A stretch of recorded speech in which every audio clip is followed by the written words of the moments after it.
was one moment where... Have you tried Mixtape Massacre, the board game for 80s horror fans? Mixtape Massacre is a tabletop board game where up to 6 players play as horror film archetypes and compete in a fictional 1986 killing spree to be remembered.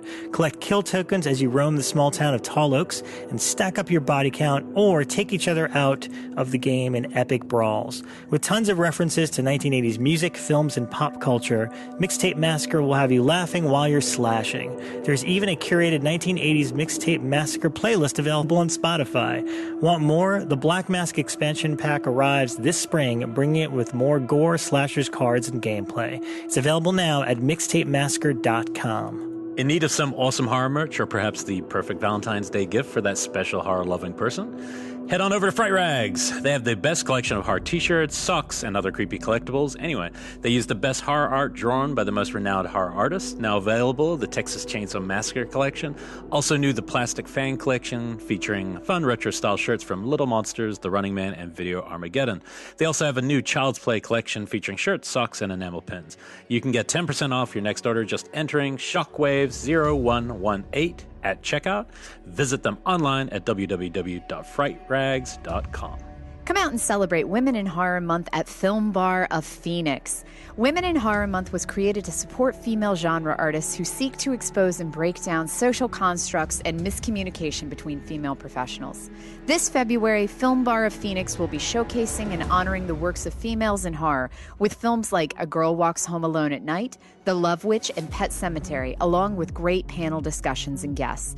In addition to coming together to commend the female voice in horror, they will be supporting some of special nonprofits such as Planned Parenthood, Fresh Start Women's Foundation, and the Stephanie Rothman Fellowship for Women Film, created by Shockwaves and Etheria Film Festival. Continue to make a difference in the lives of women. $3 from every ticket sold will be donated to these organizations. Unite with us and stand for female empowerment through film. For more information, head to www.thefilmbarphx.com. Again, that's www.thefilmbarphx.com.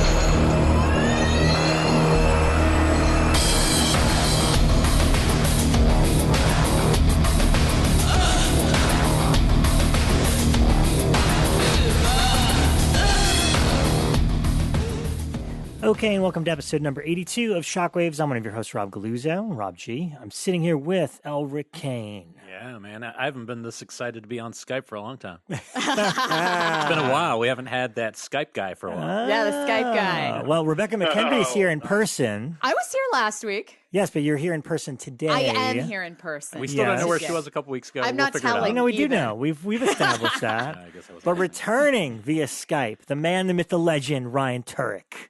Welcome, sir. Hi. Hey, man. How are you? We're good. And should we Listen, warn people there's going to be a lot of spoilers about the new Halloween? a lot of spoilers about what? A lot of Halloween Tons spoilers of spoilers. He's just going to reveal the whole plot right the here, whole right plot's now. coming at All you. the spoilers today. All the Hey, spoilers. Ryan, No, you know I what mean, you need to make sure you put in the new Halloween movie? I'm just going to start listing things off because I know that's all I see online. You can can that noise right now. How's it going, man? I mean, in all sincerity, we're very proud and excited for you. Oh, thank you. It's we just wrapped day 13 and we're halfway through, guys. Halfway. Holy smokes. Wow. If you're not on the Instagram or the Facebook, you have to look up the photo of Ryan holding the original slate from a couple days ago. That was a cool photo. And Laurie Strode on set now. Oh, yeah. That was amazing. Jamie Lee on set. It's very unusual to hear Jamie Lee come onto set and go, Ryan, where's Ryan? I need to ask him a question, and I'm like, "Oh my goodness!" Was she asking you to get coffee? I just want to faint. No. I thought I saw on the Instagrams that Jamie Lee shot with a gun the front cover of the Mondo record. That is amazing. As target practice. She's been going to the gun range. And she took David on one day, and then today she just went by herself, hung out with some of the same people she hung out with there. And I guess the the guy who works at the gun range is a massive Halloween fanatic, and he was like, I've got this Mondo record here. I'm going to take the record out, but I want you to shoot the sleeve. Oh my God. And she hit it right in the head. Yeah. First shot. That is amazing. Yeah. I believe Laurie Strode can take out Michael Myers. No problem. That's amazing. I didn't know Jamie Lee was into guns. Yeah. No, she's not. No. Let's be clear. She's not, but she needs to brush up on this for us. Okay. Yeah. I told you there'd be some big news drop. Final Girl's getting badass. Bloody Disgusting's going crazy now. Writing that shit up. Oh my God. Oh man. All righty. Well, before we delve into movies we've seen, a lot of news to talk about. We were kind of at the cusp of recording our show, and so we didn't get a chance to mention that unfortunately Jack Ketchum is no longer with us. Yeah, the great Jack really Ketchum. Sad. He passed away last week. Real name Dallas and Dallas Mayer. And I don't know. I mean, he's one of those voices. I don't know if you're familiar with his material. Personally, I know all of us can have a recommendation. I started with Peaceable Kingdom, which was a short story collection. And I always think that's a good, I think I did that with Stephen King too. I think maybe Skeleton Key, like that's always a good barometer into an author is if you same thing with Clive Barker, Books of Blood. If, I always think that's a good place to start is so you can get some of their bite-sized voices and see different stories that they do and then delve into their work. But he was one of the most like, in terms of the darkness of humans, I mean, there's some really effed up stuff across his super books. super graphic. I mean, like I started off with Off Season because I think it was when I first moved to Los Angeles and I met Del House in the Dark Delicacies. Mm-hmm. And Del was like, I said, I need recommendations. And the two that I got were Richard Lehman and Jack Ketchum. And I'd never heard of them, never. And so I said, okay, Jack Ketchum, give me the gnarliest one he has. And I believe Del was the first one to go, read Off Season. It's a little bit like in the kind of Hills Have Eyes variety. And I read it, man, and I could not believe the descriptions and just the graphic violence I was reading about. I mean, it was just truly just pure base primal shit, man. It was crazy. And then the girl, and then go ahead. That was the first one. And then the girl next door. Yeah, and which is also like totally gnarly primal shit as well, and just really disturbing. But yeah, Off Season is the first one I read as well, right? Where I remembered stumbling on that one in high school, like after I'd burned through all the Stephen King books at my local library, like I found that on the horror shelf and read it. And I remember just the gnarly descriptions. I mean, it's obviously got a lot of cannibalism and sex and weird sex and a lot of primal stuff in it, with the character Cow. But I remember one specific description where a guy is carrying a severed leg and he spends like a half a page describing the tattoo on the severed leg. And it's just like that type of vividness that it sticks with you. What about the movies? Because I really liked Red. I actually think it was a really, I haven't read Red, but I hadn't seen that one. No, I read Red, and it's a much more thoughtful, very deeply sad, dramatic piece. But again, it was punctuated by, if I recall, it was really punctuated by a couple of moments of real hardcore violence that just kind of like upset you. And especially because this one had to do with a dog as well, I believe. Mm-hmm. And then I saw the film, and the film, I thought the film was very good. Again, it was kind of more of a slow burn. It was a Sundance, definitely like a Sundance movie, and I think I saw it at Sundance. And then what was it? And then the film adaptation of The Girl Next Door. Was it The Girl Next Door? The Girl Next Door film that was too much for me. Like I had to turn it off at points. Yeah. Is The Lost Ketchum? It is, right? The Lost Ketchum. I love The Lost movie. That's really interesting. And that was the one, Mark Center, who's the lead in that, blew me away. I remember that's right. That was right on the cusp, Anchor Bay, right on the cusp of things like, they were doing like Hatchet and Behind the Mask and like some interesting original movies. And then I saw The Lost. And I just remember that reminded me in tone and spirit of like Henry, Portrait of a Serial Killer. It does. That was the last time I felt that way with that movie. Right. And the lead was Mark Center. Incredible performance for one of his first. But meeting him in person, because I met him back when we were still doing Fangoria Radio on Sirius, and I was working as a researcher on the show at the time. And because he was local to New York, we had him on a bunch. We would see him around the Fango office all the time. He was just the sweetest guy. I mean, reading his books, you know, they're all very graphic and heavy. He was very sweet. He was very soft-spoken. He loved cats. Just a really sweet guy. Yeah, I ran into him at the in Las Vegas about a year and a half ago at what was that thing you did, Bekah, in Long Beach on the Queen Mary? What was that called? That was the Horror Others. StokerCon, yeah, it's a StokerCon, and he was just a terrific guy to chat with, and just really funny and very sweet. I mean, that's always the case, isn't it, with these authors? Mm-hmm. You know, the stuff that gets poured out of their brains and onto the page is absolutely nothing like their persona. Yes. Yeah. So.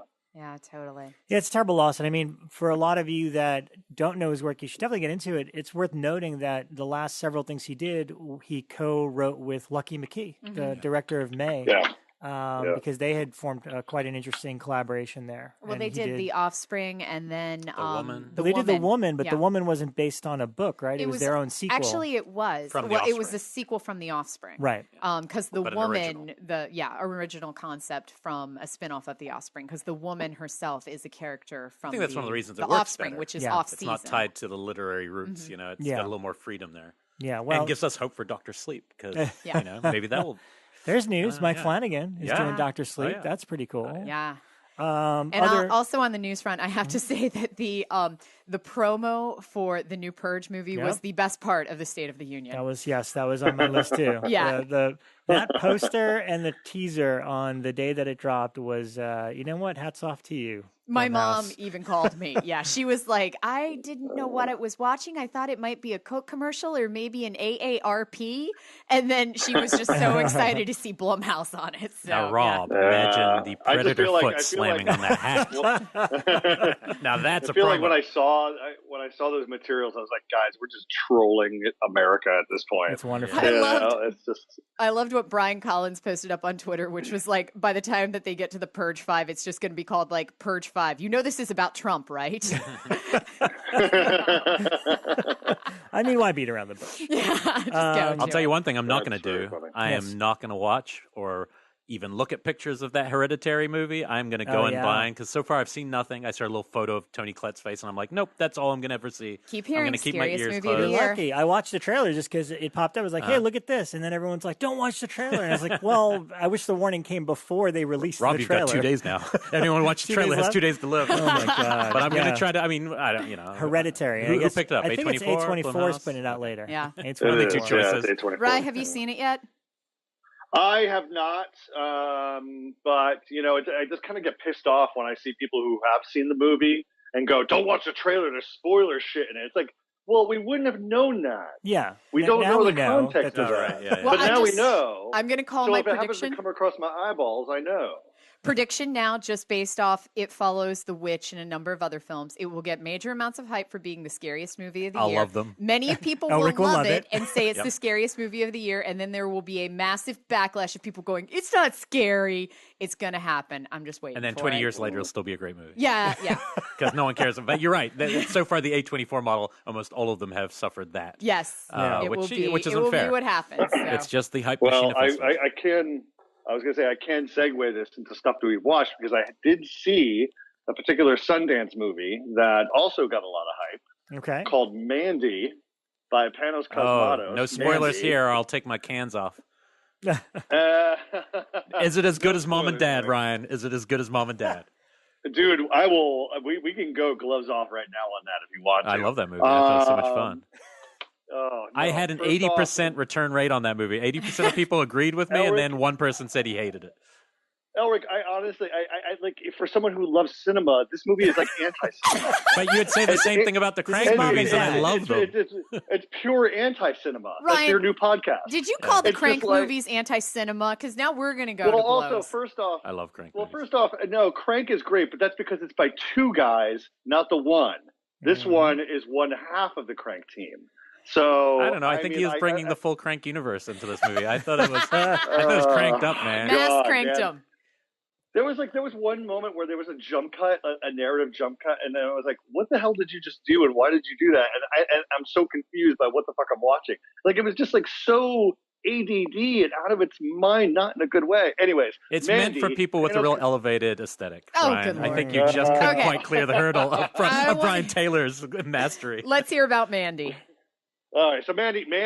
I mean, I don't know if you guys did any reading on it. It's basically it's set in the early '80s. Nick Cage is avenging the death of his loved one, thanks to a cult leader and his disciples, and it's just pure '70s, '80s PCP horror laden madness. I mean, it is like a fucking '70s horror painting brought to life.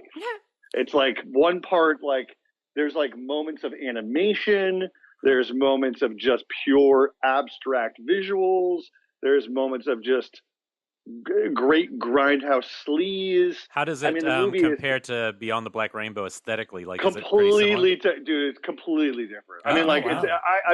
I think aesthetically, Beyond the Black Rainbow was a ramp up to something like this. Mm-hmm. I feel like Panos, narratively, I mean, like when you strip all of the style away, it's a really basic story. We've seen the story thousands of times. Yeah.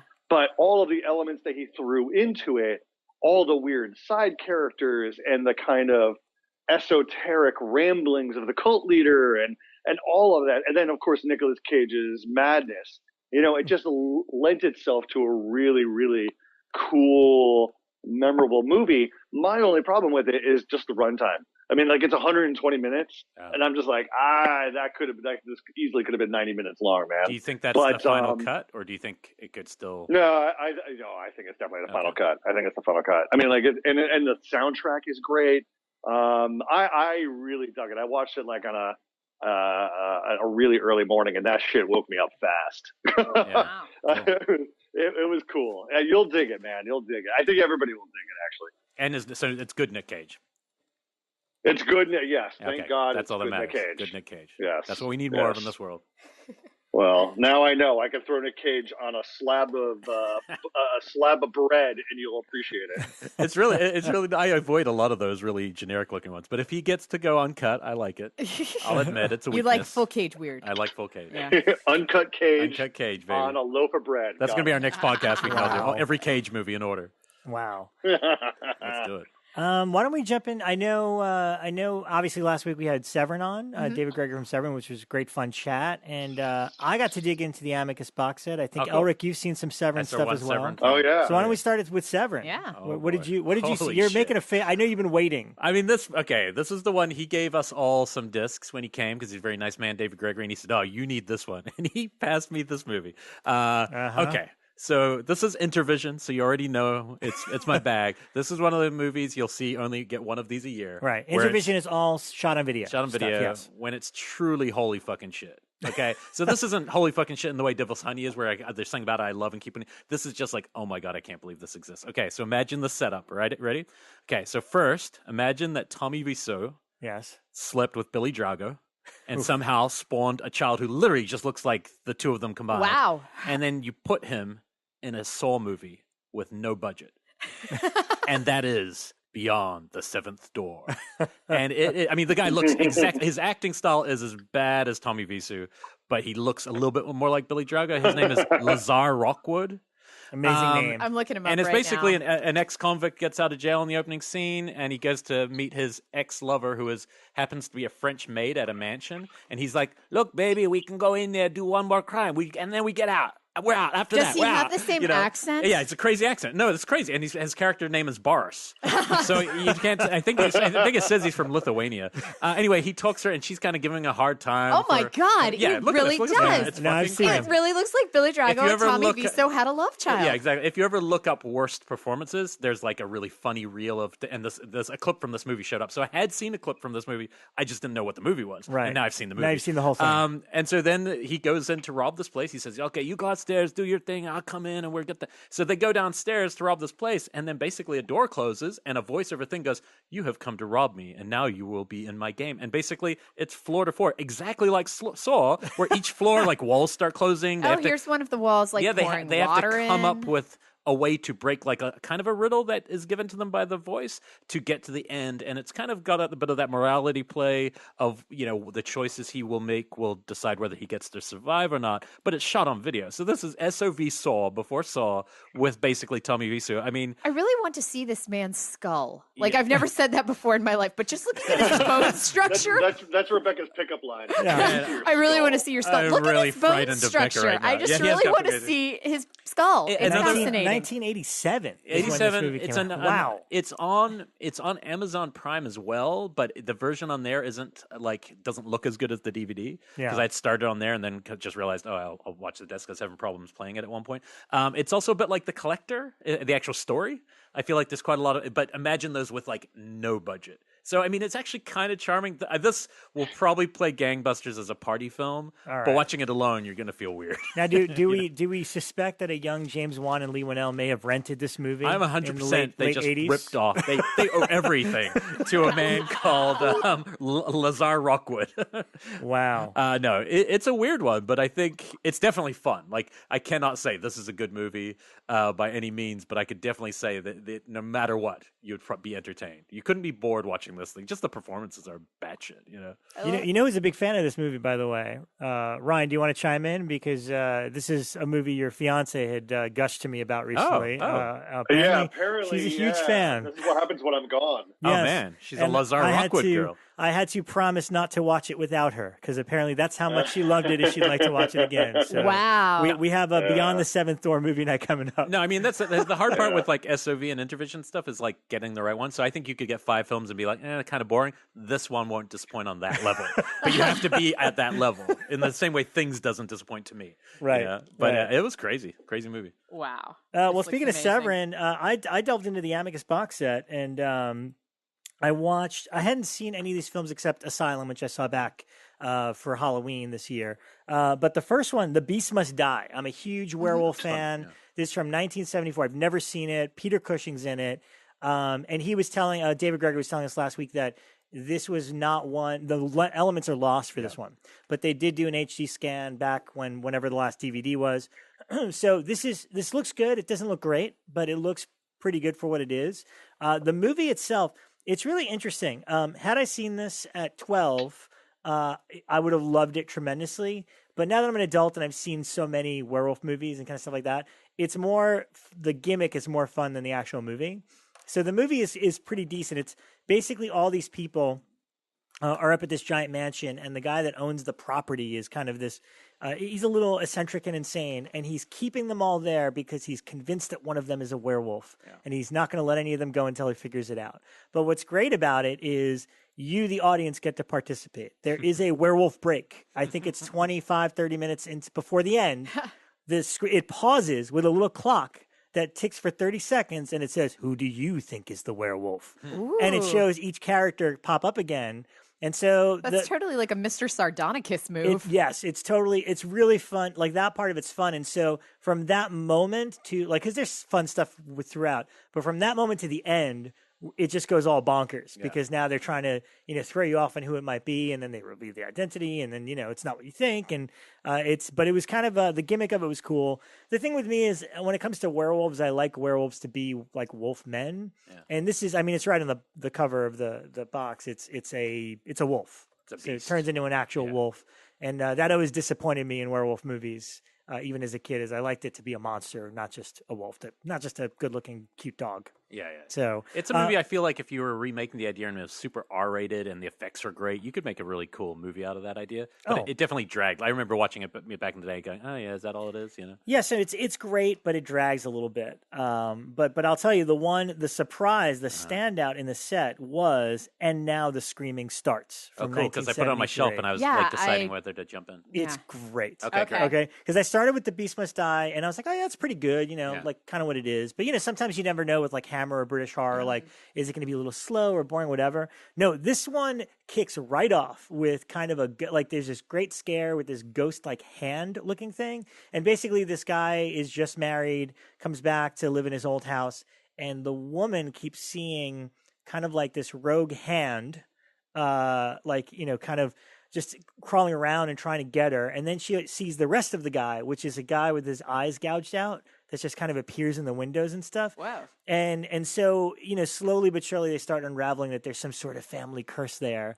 And so you're trying to figure out exactly what the identity is. But the thing moved really well and had some cool scares and really interesting sequences. And even the effects for 1973, like a guy without any eyeballs and like a missing hand was like, oh, that's kind of cool. And it gets pretty nasty. Like by the end of it, when everything kind of resolves itself, you're like, oh man, it's kind of one of the nastier horror movies of this era. Of course, Peter Cushing's in it. He's amazing.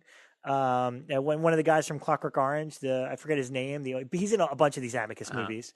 So a lot of familiar faces, and it was actually kind of a pleasant surprise and a fun little gem of this set. So, something to look forward to, because I was looking at it going, I don't think I've seen it, because I was thinking House That Dripped Blood when I looked at the cover. Right, which is another great one. Yeah, that's a good one. But that's an anthology. This one isn't, right? No, this is not an anthology. It's just a straightforward narrative, and it is it's a pleasant surprise and a great title. And now the screaming starts. Oh yeah, great. That's a great title. Yeah. So definitely recommend that. Nice. Bekah.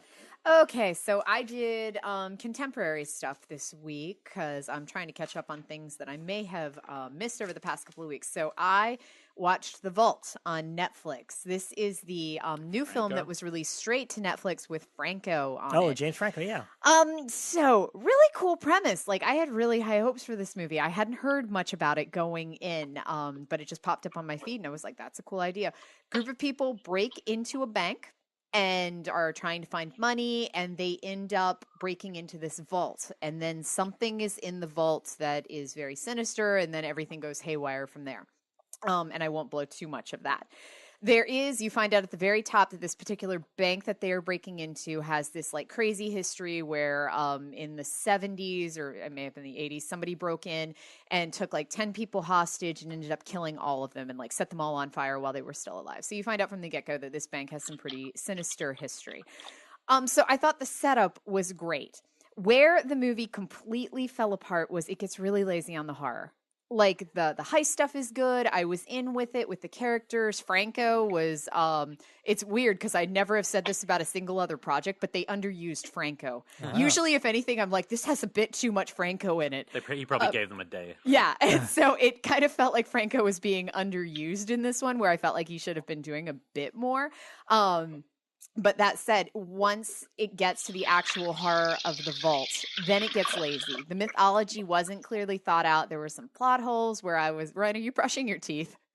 We heard some noises. We heard some questionable noises. I'm just going to assume you're brushing your teeth during the podcast. I just ate dinner while you were talking. We have sound effects in this one, guys. Yeah. But yeah, so as soon as they get to the actual vault, there's like the mythology doesn't really pan out. They don't really explain things. Some supernatural things that shouldn't really coexist together do. There's questions about if it has to stay in the vault or can it go out to the middle of a field, and it gets a little lazy at that point. I liked the first half, and then when the horror showed up, I was like, oh, this just went way downhill. That said, when I was researching it and looking after the fact, like I typed it in on my letterbox, everyone loves this thing. I saw a couple people who were kind of like, the horror is not good in it. But I saw a lot of reviews that were like, this is really underrated. Why haven't people been watching it? Funny you mentioned the horror part of it, because I just investigated. Because I saw this pop up on Netflix, and I was curious about it. This was directed by Dan Bush, who is one of the three directors of The Signal, 2007. That's a name I haven't heard since then. I know, yeah. He did the third segment, which kind of goes straight for drama as opposed to horror. So that's what this does, funny, too. That you mentioned that. But no, it's ironic because Dan Bush did this one, and now David Bruckner, the other Signal director, is doing The Ritual, which is also going to be a Netflix original. Oh, the trailer just popped up. Yeah. So this one, I mean, it's definitely got some mixed reviews on Letterboxd and IMDb. I will say there are parts of it that I liked. There were some decent scares, but yeah, the horror, it felt a bit lazy for me. But yeah, it's on Netflix, so watch it for yourself and see what you think and let us know. But it was worth watching for you? You thought it was good enough to? It was better than a lot of the other stuff I would have watched. So yeah, it was better than You can say that a lot. That was a Bekah slam. Slam by Bekah. I'm going to be out of a job if this continues. No, it was better than many of the other selections I think I would have made on Netflix. So it at least kept me entertained the whole way through. And even when I thought that the horror got lazy, I never once felt like I needed to turn it off. I always wanted to see where it was going. Cool. So, yeah. Ryan, did you have time to squeeze anything else in? Yeah, actually, I caught up on a bunch of things. I mean, like, it's stuff that you guys have covered. I was just playing catch up. I saw Jigsaw finally. Okay, what's your game changer, right? Yeah. What's your Total game 2 sentence Elric synopsis? and I watched it last week. Jigsaw. I mean, like, I don't know what the point of the story was because it just felt like more of the same. But less. Especially when But the less, revelation yeah. came around. What? More But the same, less. but less. That's what Elric and I both said. Is it felt well, like a I mean- less busy Saw movie? Oh God, what are you kidding me? I mean, like, there was so much shit happening in this movie. I was just like, Yeah, there always is. I needed like a map to keep track of, like, okay, the mortician, the doctor, the cop. Yeah, the but we cop's didn't partner. care about the cops and the morticians and the doctor. You never care. Yeah, No, you that never was the care. whole point. You never care about anybody in these movies, you Mhm. know, except for Jigsaw. And I was just like, okay. I mean, like, I would like just kind of find how many times I'd pick up my phone just to check email quick, and then some cool shit would happen. I do gotta say, I mean, like, I loved a lot of the traps, and I liked a lot of the the flaying. Mhm. And then the big finale comes up, and I was kind of like, huh? Wait, what? Yeah. You know, I mean, it was just very weird. I mean, like, it just felt like more of the same, and it could have come out, 3 years ago, and I would have been like, okay, closer to like the last film release, whatever.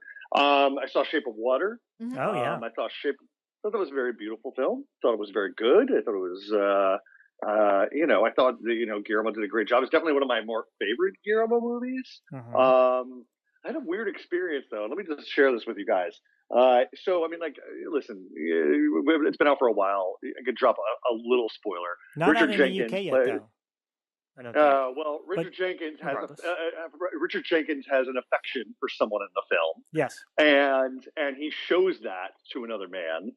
And there was a woman in my audience who legitimately gasped, and I was like, "Oh man, she's like feeling this movie. She's like really okay." That was like a gasp of sympathy and empathy, And all of a sudden, I see her immediately get up, grab her husband, and walk out the door. Wow. What? And I was like, wow. And I wanted to shout, but you're okay with the fish fucking? Yeah.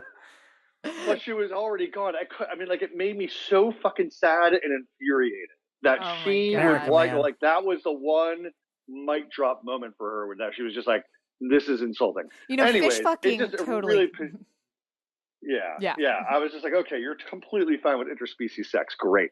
But it was really, I thought like Sally Hawkins did a phenomenal job. I thought Richard Jenkins, guys, national treasure. Everything he guy- touches turns to gold, really.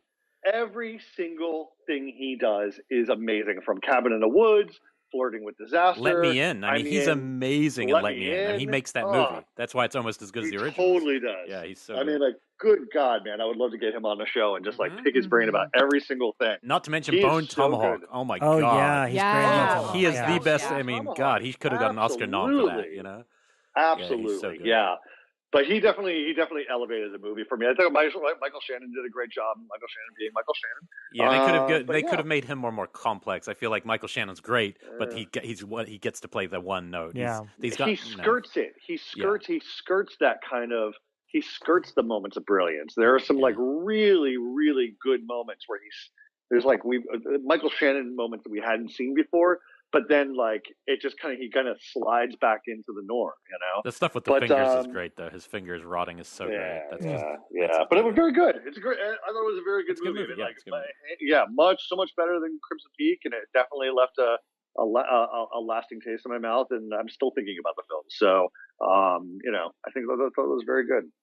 So those were the other two I got to catch up on, and I watched Asylum out of the box set, out of the Amicus box set. I had that shipped to me here. Asylum is really just a blast and a gem of an anthology movie. But I watched the making of afterward. I don't know if you watched that. No, I haven't gotten to the features yet. There was a great kind of EPK promo piece about it, and it's like Milton Subotsky who was a New Yorker living in England, and it was just interesting to see him. Like it's them in their studio, and it's like here in the bungalow on the soundstage, and it was like here's Milton, and he's like just a dude surrounded by books, and he was like a producer I completely look up to because he's like, I read so many books a year. I read so many scripts, and I'm just like, I wish I could read that much.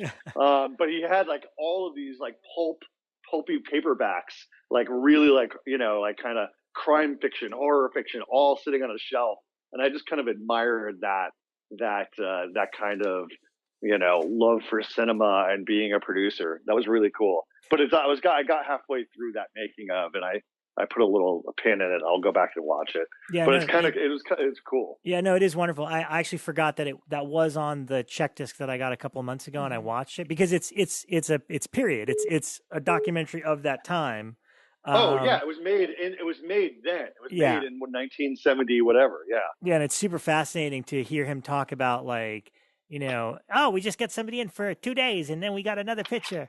Or, kind of the idea of making shorts was because it was easier to get bigger name talent. Of course, yeah, that's great. For a day or two, and now you have all these names in your movie. It's like why they focus on anthology so much. Yeah, it makes a lot of sense. At that time yes. Hold on, Ryan, we have a call waiting. That's just swipe you over. I have to use my actual phone has to be used to record to funny. Skype Ryan in, and I get our guests calling us while we're at that. I just got one more movie left that I wanted to talk about. I know Ryan, you revisited this a couple of months ago. I got the Warner Archive. It's not Silent Hill 2? No. I loved seeing the Wait, didn't you love that, Ryan? That was you're a huge fan of that one, right? We resolved that on Twitter. It's totally fine. The Twitter feed was hilarious to watch. It was just one of those things. Alternate world. Ryan Turek really loves Silent Hill Revelations. It shows what happens when you're out of town. We can smear you like. Why was they going to go back and listen to the episode whenever we talked about it? I will say, I did meet with that filmmaker, and she is incredible. Just completely charmed me. I'm very, and she kind of admitted that Silent Hill wasn't the best thing, but I'm very eager to see what she's got cooking next, and we're going to continue talking to see if we can find the right project. Okay. That's great. You heard it here first. Scoop right there. Yeah. That was scoop. No, not a scoop. It's not a scoop. We're just teasing. But the film I was talking about was Warner Archive's release of Innocent Blood on Blu-ray, the John Landis movie from 1992. I haven't seen this since I was that age, since it came out initially. And my memory back then was that I kind of liked it. I remember there were things I liked about it, things I didn't. I mean, the lead who plays Marie, the French actress, and Parlad? Is it Parlad? Who is the original Nikita, is by far one of the most gorgeous women ever. And I remember as a kid being like, who's that? She's amazing. And then the other thing is, here's the thing.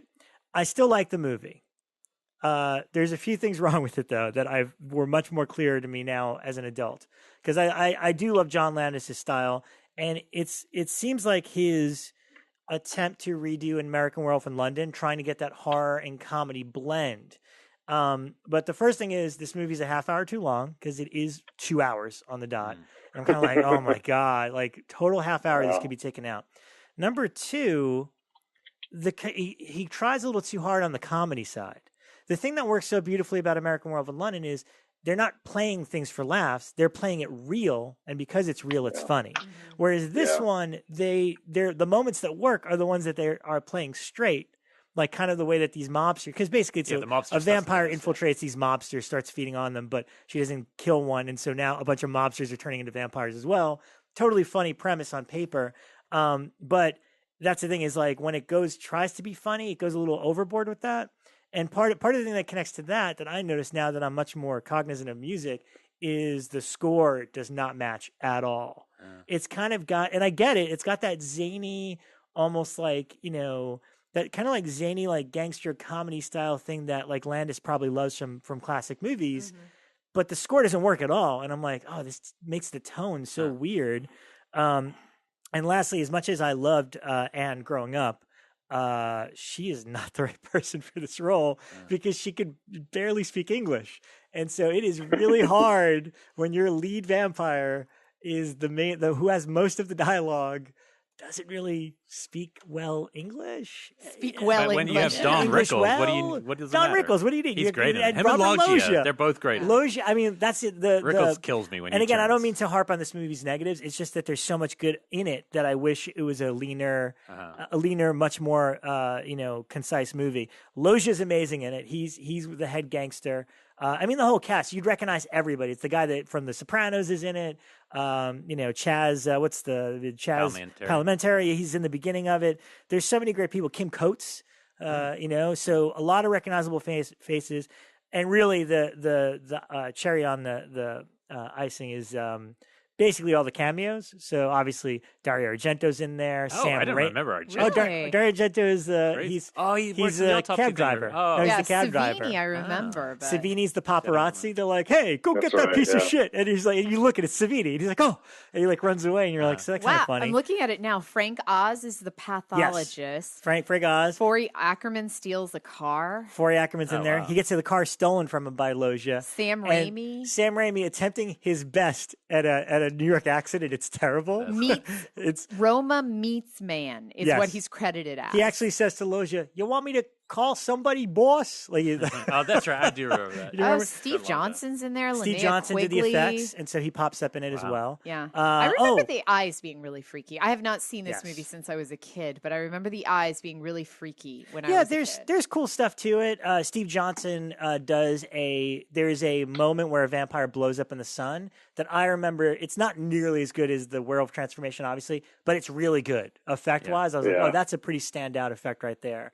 So I like this movie more than I don't, but that's the thing that bums me out is there's so much to it that's kind of like, man, cut out a half hour and maybe recast this lead. And part of her problem might not just be her, though. It could also be being cast opposite Anthony LaPaglia. Like together, they might not have worked because LaPaglia is great, but he is Australian, and that's early days for him. Oh yeah. So he's trying to play a gangster, and he's from Australia. It's all chemistry. Yeah, totally. I got a couple fun ones from the 80s, 1988. I hadn't seen this in a long time. The slasher film Out of the Dark. It popped up on Vudu. You would remember it's the call center where they're doing the sex role playing phone center of these like various women who do it, and slowly they're being knocked off by a guy wearing a clown mask called Bobo. And this is one I saw on TV, and I'd forgotten I'd seen it. But then as soon as it started, I was like, "Oh yeah, you can't forget this one." It's really trashy. Like it is really misogynistic, and really just everything about it feels sleazy. But it's really still fun. Bud Cort, who was one of my favorite actors, Harold from Harold and Maude, plays one of the possible suspects who could be dressing as the clown. It's got a ridiculous last like 20 minutes, like to the point where you're like, "Oh come on!" Like it's a pretty silly movie, but if it pops back up. I don't know if that means there's an HD master out there. I was watching on a platform called Vudu, but it was just fun to watch again. I love that time period, but it's got every slasher cliche in the book. Like literally, it's a film structured on cliche. And that was what again? The title? Out of the Dark. Out of the Dark. From 1988. Which I didn't remember the title. That's where I went wrong. It's like, I've seen the film. And then another one I hadn't really remembered I'd seen is, and we're all talking, everyone was writing how it was on TCM Underground, but that's Razorback. I used to love that one. As soon as it started, I was like, "Oh yeah, I've seen Razorback probably more." Growing up in that part of the world, I probably saw it a number of times. But what struck me watching it this time, whilst it's not a great movie by any means, Russell Mulcahy, who would obviously go on to do Highlander, you can really see how he got that gig from this because he takes something probably on a pretty low, shoestring budget, and at every point tries to make it look like a giant Hollywood movie. And even the lighting design reminds you a lot of Near Dark in the kind of things they're doing in these kind of almost surrealist lighting approach, and it just feels bigger than it should be. There's a lot of really bad characterization, like the two kind of rapey punks who just happen to live in the outback, which does not exist in Australia. They really kind of bothered me. But when the giant pig or boar is going into action, it's always fun, and it's a fun to see how a director probably got his break, and this kind of teed that up pretty nicely, which is fun. And just you're a fan of that one? I remember seeing this one when I was a kid, and the part that I specifically remember is he finds his wife's wedding ring in a pile of poop. Yep. And then he realizes that the pig ate her. Yeah. And I loved that moment. I mean, it It's opens still with great. a pig like killing a baby. I mean, you don't see the baby die, but It's brutal. My dad would show me that. I remember he got the Japanese laserdisc because it was the only way you can get a letterbox version of it. And I just remember one day he was like, "Just watch the first 5 minutes. I'm going to show you the first 5 minutes." And I was just like, "Wow, did the giant pig just steal a baby?" I mean, like, that was the best part of the film. That was the best sequence. It's really well made, and the house is on fire. It's a fun Outback movie, and it reminds me a bit of George Miller's early ability to craft something from a low budget but make it feel bigger. And that's not everyone can do that. Yeah. And just to end, because I know we're probably running out of time, I got to give a shout out to an album I've been listening to a lot right now because it really surprises me where it comes from. It's the Pilot Priest album that Waxwork released called Original Motion Picture Soundtrack. And I've been playing this stuff nonstop at work.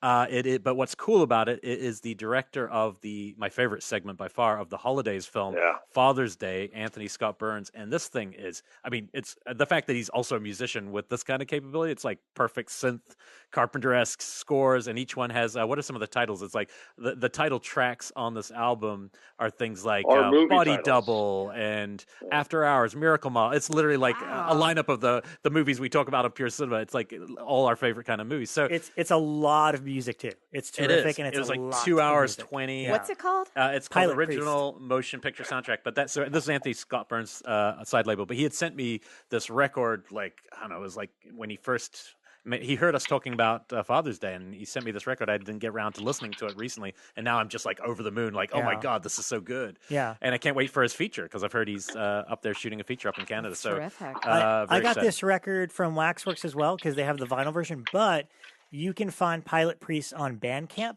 Okay. And I believe it's pretty much free. It's like a name your own price deal. Yeah, cool. And so immediately after I listened to the record, I was like, you know what? I kind of want this digitally too. And it is a tremendous amount of music. So even if you kick $5 or $10, you could find Pilot Priest on Bandcamp, and I strongly recommend this album. That's terrific. I hope he it's scores really great. some other people's movies Really too, cool. as well as his own stuff, because it's great. Yeah. Well, I have two really quick ones that I'll do. I watched GeoStorm. Which I had That's been... not at all surprising. That is like a I movie I would have thought you know, would have seen of course, opening day. This is like Okay, the most... guys, I think that's a wrap for me. Oh, God. You're out.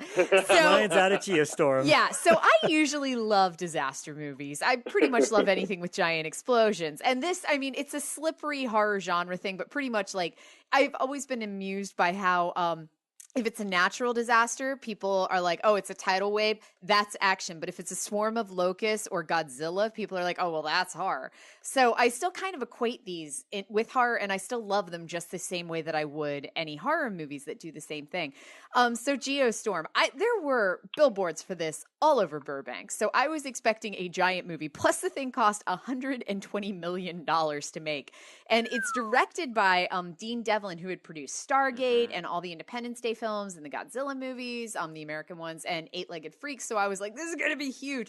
Oh my God. It was, so the whole setup of it is that we're in the near future and global warming became a problem. So they create all these satellites to control the Earth's weather. But then someone gets control of the satellites and starts doing crazy shit like lighting Tokyo on fire. And, all of these global disasters start happening. And they realize that if, you're controlling it like this, that eventually it will cause a geostorm where it's like this giant storm that's going to like destroy the whole world. And you would think that with a movie named GeoStorm that you would eventually get the geostorm. Don't plan on that. No. And then the whole reason that someone decided to take over the satellite system and literally kill millions of people is quite possibly the dumbest rationale I've ever seen in a movie. So yeah, that was GeoStorm. So if you're thinking of watching GeoStorm, stop yourself right there and instead watch The Wave is really good. That's the Norwegian disaster movie that came out 2 years ago. I loved that one. Miracle Mile is great. I really enjoyed San Andreas, Deep Impact, Towering Inferno. There are many options you can find aside from this. There was a funny part where Ed Harris pulls a rocket launcher out of a car trunk that one was a kind of amusing moment, but the rest of it I was just kind of bored by. You should see The Tower, the Korean movie The Tower from a couple of years ago. The Tower? It's basically South Korea's loose remake of The Towering Inferno. Ooh. I saw it at the Korean theater when it played. It's pretty insane. It's if you can imagine a modern version of The Towering Inferno, but these Korean stories always have really kind of sad and fucked up things happening. They always have amidst really the crazy comedy. drama. Yeah, there's drama, comedy, and then really dark shit in the middle of it all. Look what they live next door to. Well, I think that's where the darkness comes. Okay, fair enough. Yeah, but yeah, that's called The Tower. That one. And then the other thing that, I rewatched Happy Death Day, which I had seen at a Wednesday afternoon matinee when it was running back last year. And since the Blu-ray came out, I was kind of like, let's rewatch this. This was really fun. It is just as fun the second time, even more so because you know where some of it's going. And usually when it's a movie like that, like The Sixth Sense, I always thought, it's not going to be as good on the second viewing because you kind of know where it's going and some of the cool little things. This got better because suddenly I was seeing all of these things that he built into it and things that I hadn't caught the first time. So I highly recommend, if you haven't seen Happy Death Day, check it out. And if you've seen it already, watch it a second time. It's just as cool. It's the movie I issued an apology for. Right. I issued a recount of my top 10. Was that when you saw it a second time? No, I just was thinking about it. And the more I thought about it, I was like, why did I leave that off? That's one of the most fun movies. Yeah, it was my number 3. Okay, Elric, can you put that in? Can you put that in writing? Leave it on my desk. Put it on the poster. Yeah. But I'm not changing my mind on Mom and Dad, baby. I'm in. I'm sticking to my guns, Brian Taylor. We'll talk in December 2018. I want to see that one on your top 10 It's going to steal my number 10 spot. Hey, it's my number 1 of 2018 so far, and we're at 20 days in. All righty. Well, thanks, gang, and thanks, Ryan, for checking in. All right, guys. And don't fuck up the ending. I'll try to. Shut up. So I'll look at the schedule. I'll look at the schedule next week, and maybe I'll jump back on. Cool. But we're going to be switching over to nights very soon. And then when are you officially back, so everyone would hear you in the flesh? You're back mid-February, right? Yeah, probably the week of February 18th. All right. Cool. Yeah. We'll see. Cool. Yeah. All right. Well, thanks, Ryan. We'll check in with you next week. See you later. Ciao. And we'll hear from our sponsors, and then we have a very special guest, which will complete our podcast crossover. I'm very excited for this one. But you maybe want to watch Psycho and Exorcist first. Yes. Right now. Have you tried Mixtape Massacre, the board game for 80s horror fans? Mixtape Massacre is a tabletop board game where up to 6 players play as horror film archetypes and compete in a fictional 1986 killing spree to be remembered. Collect kill tokens as you roam the small town of Tall Oaks and stack up your body count or take each other out of the game in epic brawls. With tons of references to 1980s music, films, and pop culture, Mixtape Massacre will have you laughing while you're slashing. There's even a curated 1980s Mixtape Massacre playlist available on Spotify.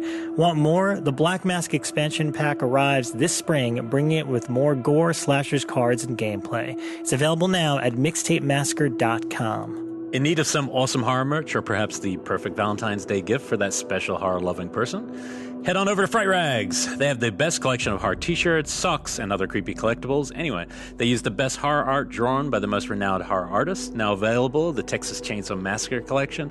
Also new, the Plastic Fan collection, featuring fun retro-style shirts from Little Monsters, The Running Man, and Video Armageddon. They also have a new Child's Play collection featuring shirts, socks, and enamel pins. You can get 10% off your next order just entering Shockwave0118 at checkout. Visit them online at www.frightrags.com. Come out and celebrate Women in Horror Month at Film Bar of Phoenix. Women in Horror Month was created to support female genre artists who seek to expose and break down social constructs and miscommunication between female professionals. This February, Film Bar of Phoenix will be showcasing and honoring the works of females in horror with films like A Girl Walks Home Alone at Night, The Love Witch, and Pet Sematary, along with great panel discussions and guests. In addition to coming together to commend the female voice in horror, they will be supporting some of special nonprofits such as Planned Parenthood, Fresh Start Women's Foundation, and the Stephanie Rothman Fellowship for Women Film, created by Shockwaves and Etheria Film Festival. Continue to make a difference in the lives of women. $3 from every ticket sold will be donated to these organizations. Unite with us and stand for female empowerment through film. For more information, head to www.thefilmbarphx.com. Again, that's www.thefilmbarphx.com.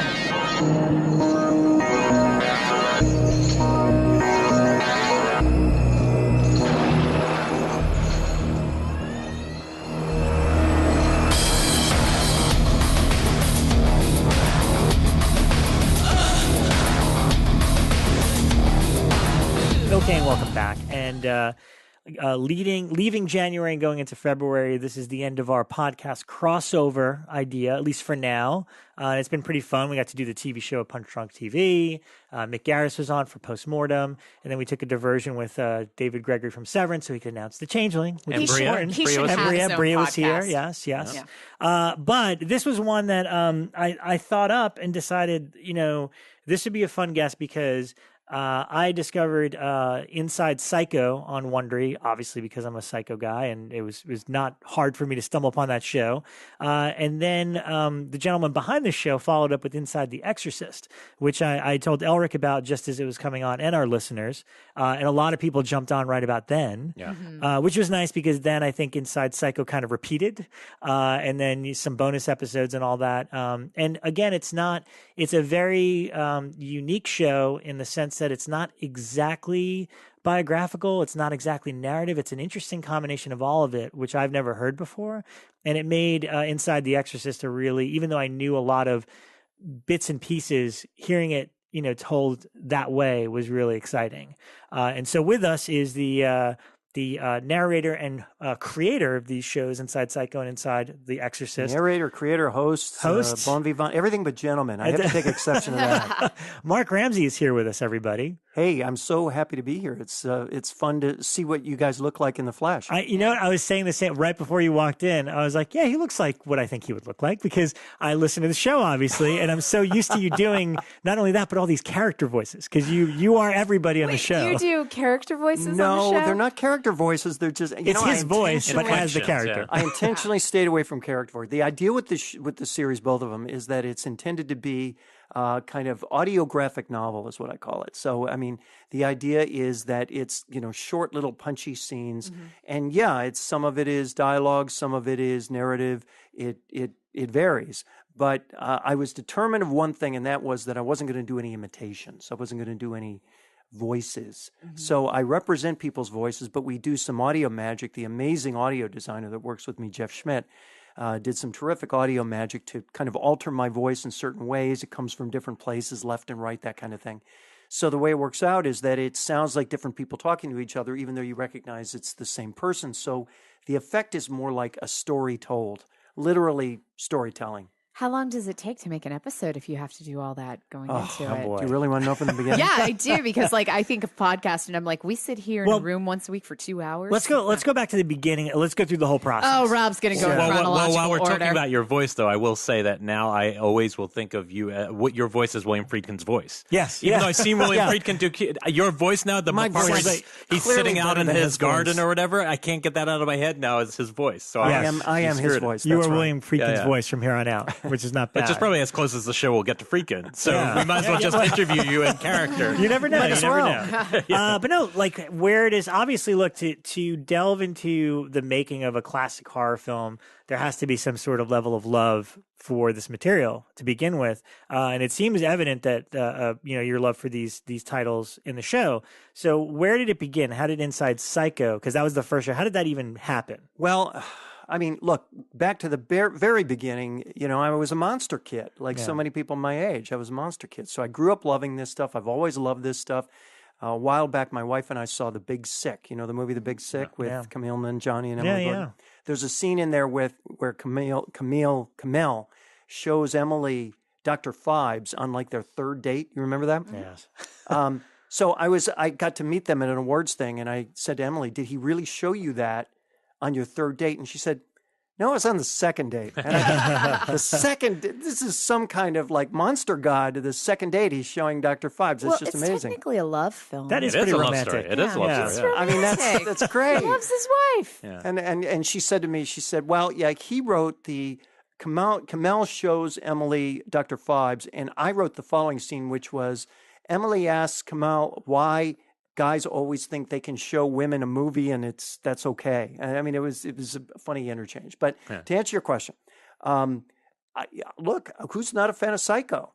Yeah. I think the first movie in the series wasn't going to be Psycho. It was going to be something else that I can't tell you yet because it turns out that's going to be the third in the series. So there is a third. You know, that was funny when I announced that you were coming on the show. Just say, hey, Mark Ramsey's going to be on. You should listen Inside Psycho, Inside The Exorcist. Literally, everyone's naming what your next show is going to be. I was like, I know, oh, there is he's some going to suspense. announce this. He's going to announce that. I was like, no announcements. He's just coming on. No, I'm not going to announce. The truth of the matter is, I mean, it's harder to pick than people think because not all of these movies are created equal. For the most part, we're dealing with true life backstories. We're dealing with movies that have lots of stories around them, and also got to deal with movies where those stories are known. There's got to be some scholarship. You know, I don't interview all these people from scratch. I go to a bunch of different resources. So Psycho was one of those movies. I want to guess. I'm going to say Rosemary's Baby. But all I'll tell you is that the director is John Borman, and Linda Blair is also in it, and it is a masterwork. Inside The Exorcist 2, The Heretic. Here it comes. There you go. You're going full Heretic. Definitely steering clear of sequels for now. That much I can tell you. I mean, everyone said, "Oh, you're going to do Psycho 2." Yeah. Oh no, wait. Yeah. I may go Jaws. I'm trying to think. Like what? I can't confirm or deny anything. So you had a first choice, Yes. and for whatever reason that didn't work out, and it became Psycho. No, it's not that it didn't work out. It's at the time. I'm on the board of the Broadcast Film Critics Association, and our annual award show, the Critics' Choice Awards, aired on A&E. A&E was looking for potential content that would work on their digital platform from members of BFCA, my critics group. And A&E had, as you know, a little show called Bates Motel. So I thought, well, what if instead of doing the one I was going to do, you almost got me to say it.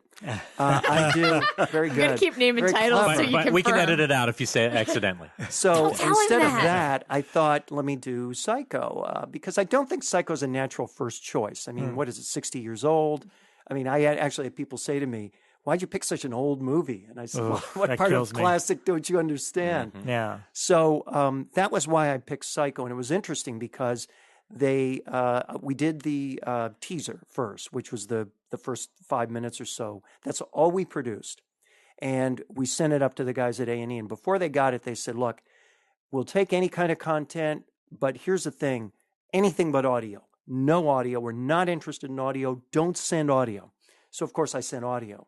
And they got back to us on all the content they got, video, whatever, text. And they said, we didn't really care for anything, but we loved Inside Psycho. So it just goes to show you, nobody knows what they want. They were looking for, I guess, some kind of crappy audio something. And what they got was this I mean, audio is awful for viral. We all know this. Audio is bad for viral. What they got was this very kind of, vivid, gripping opening to the Ed Gein story, which, of course, is at the root of Psycho and other movies. And they didn't expect it. So that's how that came to be. And then I took that and I went looking for people who could help me fund it, because as it happened, they decided, we don't want to go this route. So I said, okay, who else can fund this? And I knew the guys at Wondery. I had met the guys at Wondery. The guys at Wondery come from a television background. They come from Fox. And this just struck me as the kind of thing that required that kind of sensibility, someone who has a television sensibility, a cinematic sensibility, a visual sensibility. It's a very visual experience. And I didn't want a typical public radio refugee, with all due respect to the public radio folks. So the Wondery guys embraced it. They said yes. They said yes cold, right off the pilot. And we produced the whole series. We got almost no notes on it. And in fact, for Exorcist, the second round, we got almost literally no notes on the whole thing. So it was really, really a huge amount of creative freedom, a huge amount of support and respect. They know how to get shows high ranking. I mean, both these shows were top 10 on iTunes when they were new. Yeah. And I couldn't be happier with that. And they both generate rights. So, there's the potential for other manifestations of these shows across other platforms. Wow. And, I kind of want to talk about approach, because what's unique about this version of the show, I mean, look, when I did my Psycho doc, it's like there's a million documentaries out there. There's a million books out there. There's so much material out there. How do you do something a little bit different? And so in my case, I was always set on the sequels anyway, because I'm like, I can't top what everyone else has already documented about the first movie. So I will, tip hat to it, but then talk about what came after. And so, I mean, what's interesting is your approach is unique for both these shows. I actually like Inside the Exorcist a little bit better than Inside Psycho, even though that's blasphemy for me, the Psycho fan, to say, because it's a unique approach. It doesn't even follow narrative in a traditional, regular, chronologically. It's like you get all these different stories together and they intersect, and it's like it's a very unique way of retelling this sort of biography of the making of movies. So, with Psycho, where do you start? Like, because there's so much out there, how are you going to make your stamp and make something different that people haven't heard already? Well, and that's a great question. It's a great analysis of what's. And interestingly, some of the way the threads work together are there's some Easter eggs in there. I mean, my favorite Easter egg that I don't think anybody's commented on yet to me that I know about is that there's a restaurant in which a certain scene happens in Psycho, and it turns out that in Exorcist, there's another scene happening at that same restaurant at that same time at another table. How funny. And it's interesting. And I don't allude to it, but oh yeah, there's Hitchcock over there. Oh, here's Billy Friedkin over here. And in the third one, guess what? We're going to be back at that restaurant again for something else. So it's kind of a cool. Is Friedkin wearing a tie? He never wears a tie. I know he didn't. I You remember should that. listen to Don't go there. Don't go there. That's a great part. Definitely don't go there. But the answer to your question is, I knew going in I wanted to create something different. And I knew also this. I mean, my background's in audio, not from production, but from a creative kind of marketing standpoint. And I knew I wanted to create something that was impactful. And with all due respect to the folks at Blumhouse, audio is scarier than video. And we all know you turn down the volume on anything and it's not nearly as scary as with the volume up. And if you take the pictures away, you create that space for stuff to happen that you can't understand. We did that a lot in both shows, especially I think in Exorcist, where there were just moments where Jeff and I would say, let's create a little more silence. And he said to me later, he said, it's hard because, in the broadcast space, dead air is a bad thing, but here we're kind of using dead air emotionally to create certain impacts. And when you're listening for something and you don't hear it, your ear gets closer and you get more anxious. So we use that a lot. So I knew I wanted to create something that was more impactful. And we also knew that I wanted to tell a story that had a lot of different voices, but not a lot of characters. I'm not a believer in radio drama anymore. I don't really feel like that's got a lifeline. Mm-hmm. So I thought, let me use my voice. Let me not pretend to be Alfred Hitchcock. Let me just represent Alfred Hitchcock along with the other voices around him and tell a story that way using the magic of a great sound designer to kind of weave all this together. And then we did it in a non-linear way, which is what you were talking about before, how it starts and ends in different places, primarily because that's what television does. What's more cinematic than radio drama because you get to internal thoughts. So you get to actually speak these things that people are thinking internally. I think that's why it's more poetic. I think that's why it works, to be honest. I hope so. Yeah, I hope so. And I've got a couple of ideas backlogged too. I'm working actually on one project now that's not in the horror category at all, but is built kind of the same way. And then I'll go back to Wondery with another chapter of the Inside franchise later. And then I've got a couple more backlogged after that, where I've got some really interesting ideas on how to use audio. Because really, one thing Jeff always tells me is he's aware that I'm trying to write for audio. This is my sound designer partner. And writing for audio takes special effort. You have to rewrite the scenes to kind of say, why does this scene exist? What am I supposed to be hearing in this scene other than dialogue? Why is it worth existing? It's the same thing a screenwriter goes through, I guess, except in this case, instead of saying, visually, where does this fit? You're saying, is there a sound that makes sense here?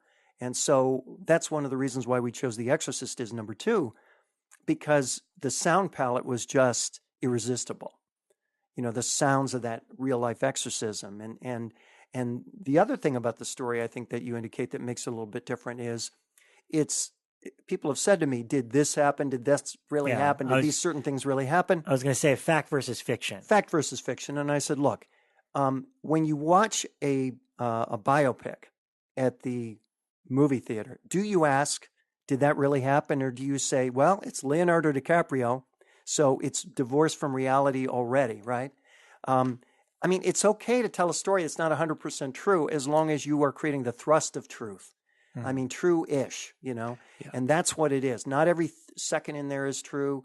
The Rob, I mean, and there are clues to that throughout. I mean, the fact that in Exorcist I call the real-life possessed boy Robbie. Yeah. That's a pretty well-established pseudonym, but I don't indicate that it's a pseudonym. In fact, I talked to him on the phone as Robbie or Rob, and why in the world would I do that if it's a pseudonym? It would make no sense. So, there are clues throughout about what's true and what isn't.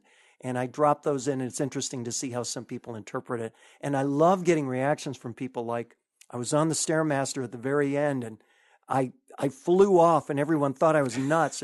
I got a note from one guy at the New York Times who said, I was listening to it, I was driving alone on a country road, and I almost drove off the road. I mean, who doesn't love that? That's great. Because you're getting the same reaction as a horror film at that point. You've been That's responsible exactly for a rash of audio-related accidents. Audio-related accidents. There's a movie in that. And there's parts I didn't know, and I felt pretty well read. I mean, I knew all about Eileen Dietz because I'd met her years ago, so I knew that side of the story. The part I really found most hypnotic in the Exorcist story was about the woman who provided the voice of Pazuzu. That was a fascinating, kind of heartbreaking story. Just the kind of, but also really interesting her performance process to get into character. How she was this devout Catholic and locks herself away and smokes and drinks, and it's just, to me, that was just fascinating, and the way you portray it is fascinating. And that was really all true. And the story of her son, which is really tragic, who committed suicide basically at Christmas time. I mean, all of that is told in here. And the thing about this is you can't get all this from any one place. I mean, you ask how much effort went into it, how long it took. I mean, the answer is, you have to have some secondary sources available. I go to a bunch of different books.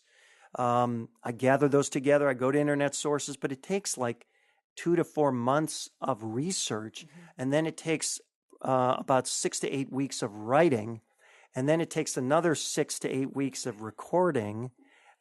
That's a long time. So for this 6 is like episodes. A full movie production time period here. You know what? Honestly, that's the way we thought of it. And even if you talk to the guys at Wondery, they'll tell you, we know that we need to do a lot of like regular weekly shows like this show.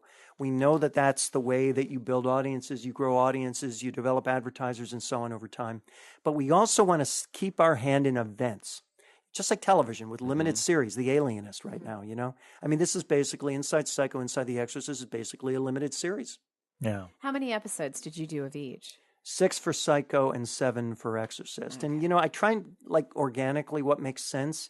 The one I'm working on right now is going to be 6. And I hope the next Inside one, is also 6. But I think increasingly what I'm interested in these stories is getting beyond just the kind of jump scares to, there are some really, really wild stories of these people who are involved in the making of these movies and their personal stories and underneath it all is, this is what it takes to create something amazing.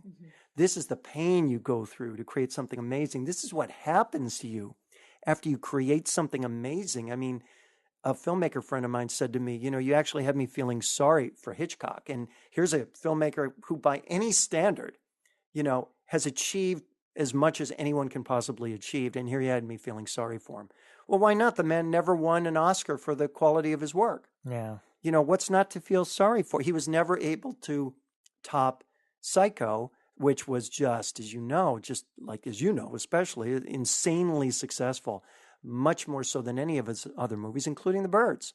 Yeah. When you have these directors who make a masterpiece that also, like in his case, say your Vertigo and Carpenter, The Thing, these people who make a masterpiece, but at the time of its release, no one likes it and it doesn't do well financially. And that's fascinating to me because that tends to be the decline point after that for that artist. It's very hard to come back from that. That's interesting. It's interesting to say that, but at the same time, that isn't the Psycho story, nor Right. is it the Exorcist story.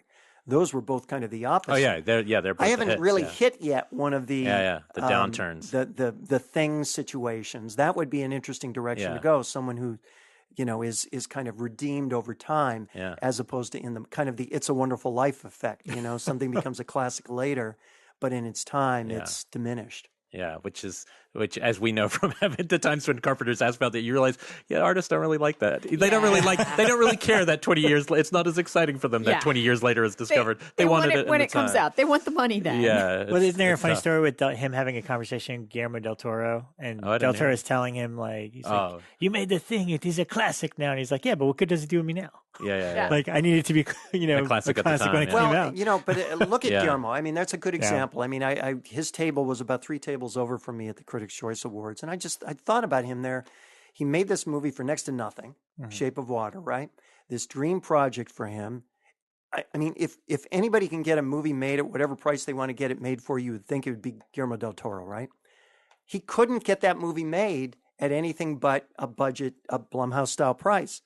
And look at the outcome. I mean, I will be surprised if that's not the best picture of the year at the Oscars. Well, it's up against another Blumhouse-style price one. Get out. That's true.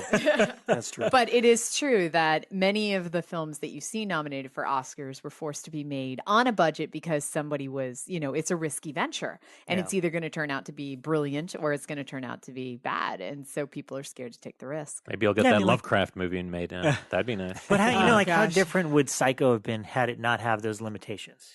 Had he not made it independently? Or with his TV crew, and it's like if he had everything, all the resources, would that be and I remember hearing the story, Drag Me to Hell just came out on Blu-ray from Scream Factory, and Sam Raimi had said, he did 3 Spider-Man movies back to back, and he's on set saying, let's get the dolly and this and that. Like, we don't have that on this movie. And he's like, and he said he was happy because it made him rethink the way he used to think.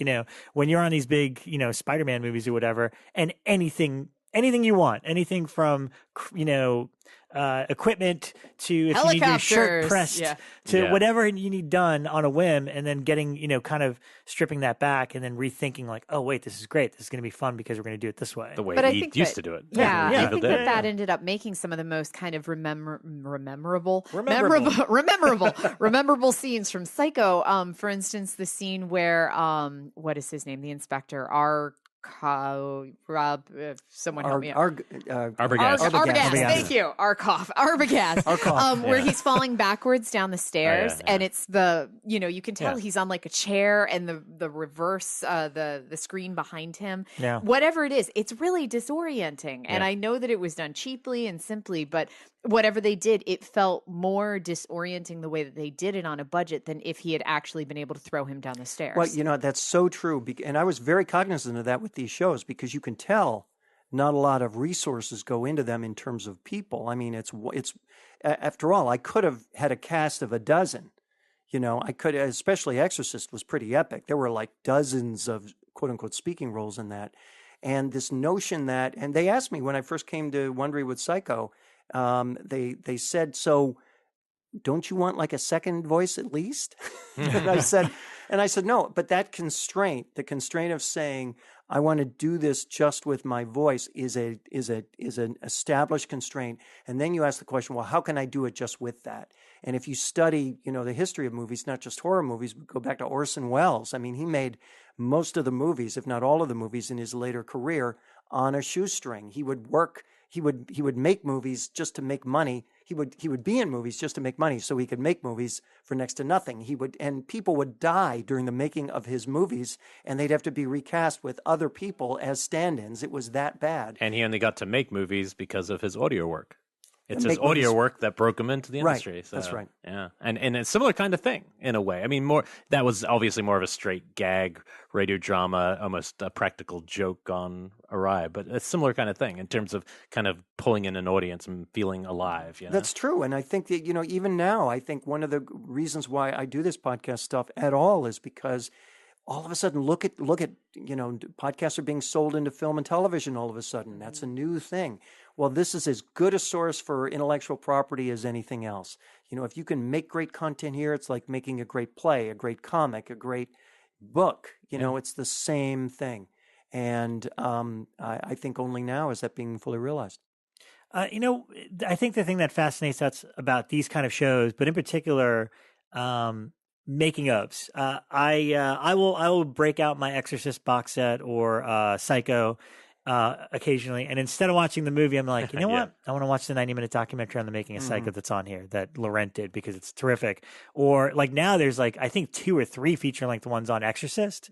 Maybe you could answer this too, but what is it in us that we're obsessed with the making of these films? I mean, is it specifically horror films, like horror classics and everything that goes into it, or Elric, I assume for you it's all film, but I think I'm horror more is obsessive over horror, probably because there's more elements going on, like a straight drama. I don't know if you really, unless it's dramatic, what happened behind the scenes, who cares? Yeah, I always look at horror as like there's formulas that go into it, and there's things that you do, and you talked about the music or the audio angle. There's things that are done in horror to achieve the fear, and it's not just something jumps out at you. There's a lot of different things that work with audio and lighting and effects and acting and the way that the camera is placed. And I think that those things, at least for me, are more fascinating to learn about the behind the scenes of how the craft goes into sculpting the fear, as opposed to just, a drama and finding out, why the director had full lighting and things like that. Well, let me veer off to the left a little bit for you on this, because for what my intention was, and this is, I think, one of the challenges with something called inside ... inside Psycho, inside Exorcist, is sometimes people assume that it's a making of documentary audio style. And those who listen to it, you guys have heard them, and you know that they're clearly not that. They're in fact, I don't want people who, if you want to see the making of documentary for Psycho or Exorcist, go watch it. Yeah. As we all know, there are good ones out there, right? This is not that. This is, in fact, in the case of Psycho, as the story goes, you realize that it's a story of a guy who was really successful, who bet everything he had on one thing that he thought would work, right? He bet it all on this one thing. It was successful beyond his wildest dreams, and then he could never match it. That's the story. It's the story of the person who succeeds beyond their wildest dreams and then can't figure out what to do next. That's a human story. Yeah. That's a story about entrepreneurs. That's a story about people who make things. That's a story about any of us. That's what I was trying. That's an artist's story. Yeah. And then in Exorcist, I was going a little bit different. It was more because in Exorcist's case, it was, Friedkin had this huge success as a very young man. And here Exorcist was just this massive hit, and he was still so young, and he was A-list. He was number 1 on the A-list. Anything he touched turned to gold, or at least so he thought. And it was that kind of arrogance that led him to his downfall. And his best film. Well, as a Sorcerer fan, I believe Sorcerer is one of the best American movies ever made, and yet it was completely his downfall. Because his ego was rampant on it. Not only that, but as I said in the show, it came out a month after this other little movie called Star Wars, which didn't have, which he overlooked. He poo-pooed and overlooked, and he kind of missed that turn in the audience, which is important too. You got to know where the audience is turning. I think a lot of the success that Blumhouse is having right now is because it has its finger on where the audience is and is going, and that's an important thing. But in the case of Exorcist, that's really a story about this guy who had this incredible success young, thought he could walk on water, and then realized he couldn't, and had to come to terms with the fact that this was it, and for the rest of his life. And finally, and it's it comes down. It's coalesced in a story I tell towards the end when he's on the hillside in L.A. with his wife, where I basically the lesson there is you don't always get what you want, but you always get what's yours. And you need to come to terms and appreciate that.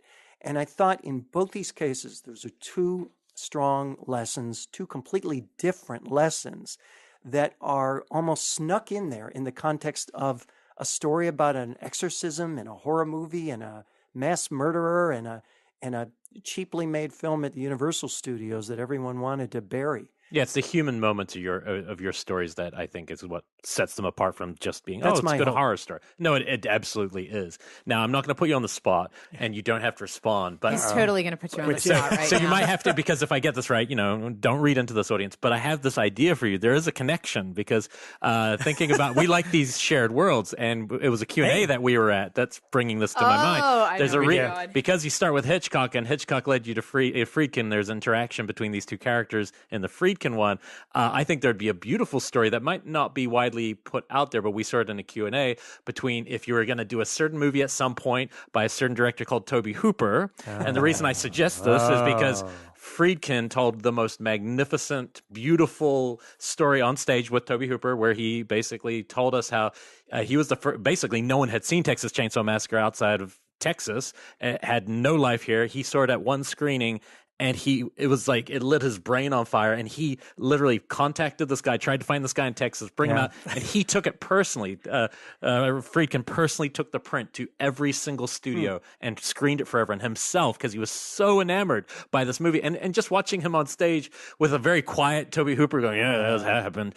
It was freaking. It's pretty magical. It was Are you one of my familiar favorite. with this whole backstory between and the something two? I'd never heard. Not between the two. No, I didn't. Oh my God! Well, we had never heard that before. It was the 40th anniversary of Texas Chainsaw, and Friedkin was hosting the Q&A. And he's a hell of a I mean, he's a great host. storyteller. I mean, my God. Yeah, Elric and I were sitting there kind of in awe because we'd never heard this before. Like, Toby said he went into like a 7-Eleven, and on the front of the newspaper was like Friedkin coming out of a movie theater with Dino De Laurentiis coming out of Texas Chainsaw Massacre, like a photo of them on the front. And basically Friedkin just showed everyone that would listen this movie. He's like, have you seen this movie? You have to see this movie. Else, Like, we have to find this filmmaker. And apparently kind of took him under his wing. And Hooper him really kind of more or less said that's the reason it was successful. Yeah. It's because of that initial thing that Friedkin gave me. And so anyway, even if whether it is, there's going to be no answer. I don't want to have to make a note of that. But I'll tell you if you ever go there, I'd love to see a third crossover because all these three people, it's fun. One thing is such a personality to begin with. I mean, I just remember Rob's story about him ordering coffee at one point, and even just that's a story. So who ordered coffee?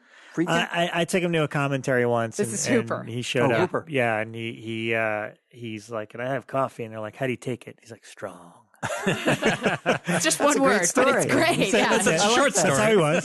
Sometimes the shortest stories are the best stories. Yeah. No, I appreciate that that story, and I guess the challenge. I appreciate your pitch, Elric. Way to go. I'm still gunning for Jaws here, guys. The reason why that's more of a challenge, that particular movie, is because the origin story is the same as the Psycho origin story. So you're right. Yeah. It really kind of calls for a different stylistic approach, which is possible. I mean, like I say, the project I'm doing now, which Rob knows about, is not a horror project at all, and it doesn't have a horror origin story. So I found my way around that. But one great thing about doing these projects is that I like the idea that they can evolve. And I think the next one is going to be a little bit different, a little less horrible than the last two.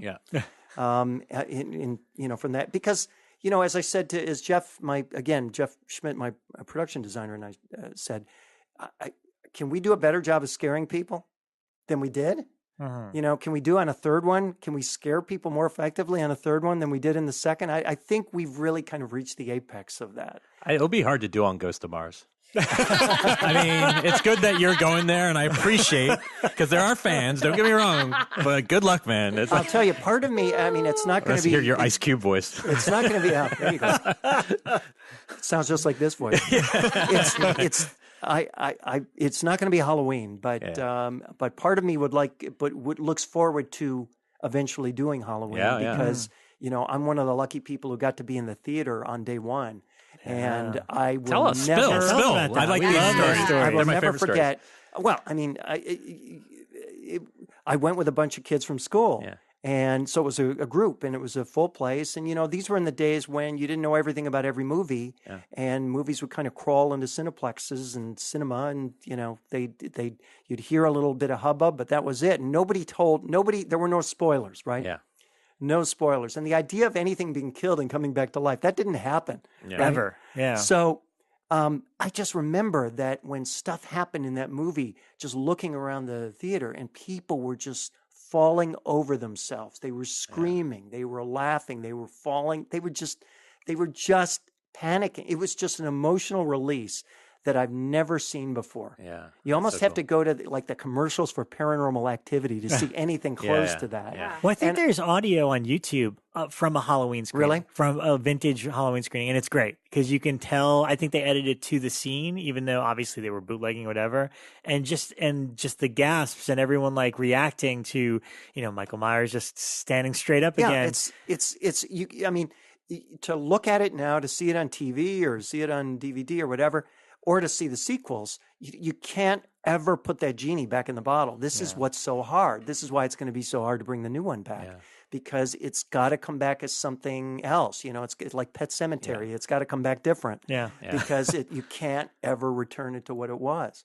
Yeah, and with Halloween, it's just I mean, my older brother saw it in theaters, and he told me, he's like, I couldn't sleep. I had left the lights on. It was like that, because you had never seen anything where a killer would just keep getting back up and coming. Like, our monsters were human, or they were actual monsters. And especially before they became pop icons. Like that's what I always say about Nightmare on Elm Street. If that had just been a one-off movie and we had just been in the consciousness, it'd be so frightening if you'd kept that Freddy. Scared, I mean, and then of course it becomes a comic character and it's fun and everything. But those first waves of those two characters are just so scary. I teach at USC, and I'd asked my students right when the new Chucky film came out. I asked them if any of them, were going to see it and everything, and we were talking about it. And most of them don't find Chucky scary. I don't think Chucky's scary. But that first movie, the first movie is scary. terrifying. But then after that, when you get into like Bride of Chucky and Seed of Chucky, he loses his edge, and then and that was kind of the ones that they remembered. Is they remember Bride of Chucky more than they do the original one. And so just because they're born longevity, after the Matrix. Yes. But this is the hard part, because edges are made to be lost. That's why it's an edge. And that's what makes all this so hard. I don't think I saw Chainsaw, the original Chainsaw, for years, until after I had seen a couple of sequels on television or something. All of a sudden I saw the original. I was like, wow, this is really, that's not what you would this say, is really good. I mean, how did that generate these other things that I saw? I didn't expect anything near this good. So and I think that's again another reason why doing these shows that I've done is an attempt to create something in a sense new to the world. Yeah. Because if you don't create eventually something new to the world, all you get are sequels. Oh, yeah. Well, speaking of sequels, since you didn't get to touch upon them on either of your shows, I would like to know your thoughts on the Psycho sequels and the Exorcist sequels. You know what? He's been waiting for this the question truth of the matter all is, day. the truth of the matter is, it's some of the Exorcist sequels I don't know, except the really recent ones. I don't even know if I've seen. It's been so long. Oh, you've seen part 3. 3 is the only one that counts. I think is 3. I've probably seen part 3. I think one and Richard Burton was in one, right? Not that one. Not that one. You don't need to see that one. It was in part 2. I go back and forth arguing which one scared me more, the original Exorcist or part 3. Because part 3 is really terrifying. I've heard that. I have heard that. It's worth But watching. the difference is it's a really fun movie, but you're always aware you're watching a movie. It's entertaining in that way that a movie is. And I think the success of part 1 is that it blurs those boundaries and feels documental, and because that was Friedkin style. So they're very different, I think. Like, it's much easier to lose yourself in Exorcists, maybe not now, but at the time, I think. Yeah, I talked about this on Killer POV. I think we did our show where we talked about classics that we don't find as terrific as, and I think The Exorcist is terrific, but for me, it never affected me when I was a kid because I wasn't raised in a religious household. So this whole kind of like possession devil stuff, I was very much like, psh, like it just didn't affect me. Isn't that the big John Landis joke? Like, he's the one person that wasn't scared because he was a Jewish boy. It's true, though. Like, going into it, it's the same reason that I was always amused by nun films and still am. I was never raised in that environment. So, like, looking at nuns in movies, I was like, so they can fight devil, they sing, and they can fly. And that's, like, what I absorbed about nuns. And so seeing religion from kind of a non-religious background, The Exorcist didn't scare me as much as a kid, nearly as much as something like Texas Chainsaw Massacre did. As you know, the people who did Exorcist are fond of saying that it's an intensely spiritual film, and the tongues are not in cheek when they say that. And in fact, you know, I mean, I grew up Catholic. I was an altar boy, so I mean, this has been, you know, in fact, one of the Jesuit priests that was an advisor to Exorcist taught my brother in Rochester at the college he went to, at the Catholic college he went to. So this is in my background. I recognized all this stuff, but I thought it would be interesting if, like the movie, this series could have a spiritual component to it, and it actually did, I think, or at least I built it in. I don't know if it was received that way, but that was my intention. It was interesting to hear from some people who said, "Yeah, ZipRecruiter doesn't want to advertise in that because it's got a religious element." You know, an exorcism, it's too controversial. And I thought, too controversial? Psycho had said, a bunch of people being made into lawn furniture. Right. And this is just the struggle of good versus evil in the world today. I mean, true crime is the biggest category there is. Oh, yeah. I mean, Yeah. You'll advertise on everything Ryan Murphy does on Fox, but you won't advertise. It doesn't make any sense. But Shudder had no problem But advertising. We love ZipRecruiter. ZipRecruiter, you're fantastic people. Thank you for Sorry your about ads. that. I didn't know ZipRecruiter was on Okay. here. It's all right. They're not on this episode. Yeah, they're not on this this one. episode, so I think we're clear. I do still By need the way, to watch. did you know that if you put an ad on ZipRecruiter, you're going to get a qualified candidate within 24 hours? We do now. The wild. number we said one it. leading source of ads. I just heard that. And that's actually, ZipRecruiter is actually responsible for Gus Van Sant's remake of Psycho. A lot of people don't know that. They actually cast the film They're the through ones. Yes, ZipRecruiter. that's why. That's how they get Vince Vaughn and Hayes perfectly cast. If we Unbelievable. say the Very name enough, credible. maybe I can get them to sponsor this episode. I do want to say about Shudder. I mean, you mentioned Shudder. I know they're an advertiser too, but they did something really cool as part of their advertising on Inside Exorcist. They actually had the podcast on Shudder. So That's cool. I Yeah, heard from they a can lot add of on. people who Yeah. discovered the podcast because they found it on Shudder over the top. Yeah. That's pretty cool. So it's great, and I think that's more proof that when you think of these things as bigger than just what they start as, when you realize that of course Shudder should have something like that on its platform. Who cares that it's just audio, no video? They should have more stuff like that, and it should be on other. It builds this thing into a bigger animal than it began as, and that's how franchises happen. And ultimately, if we create anything, any of us who create anything, want to see people embrace it.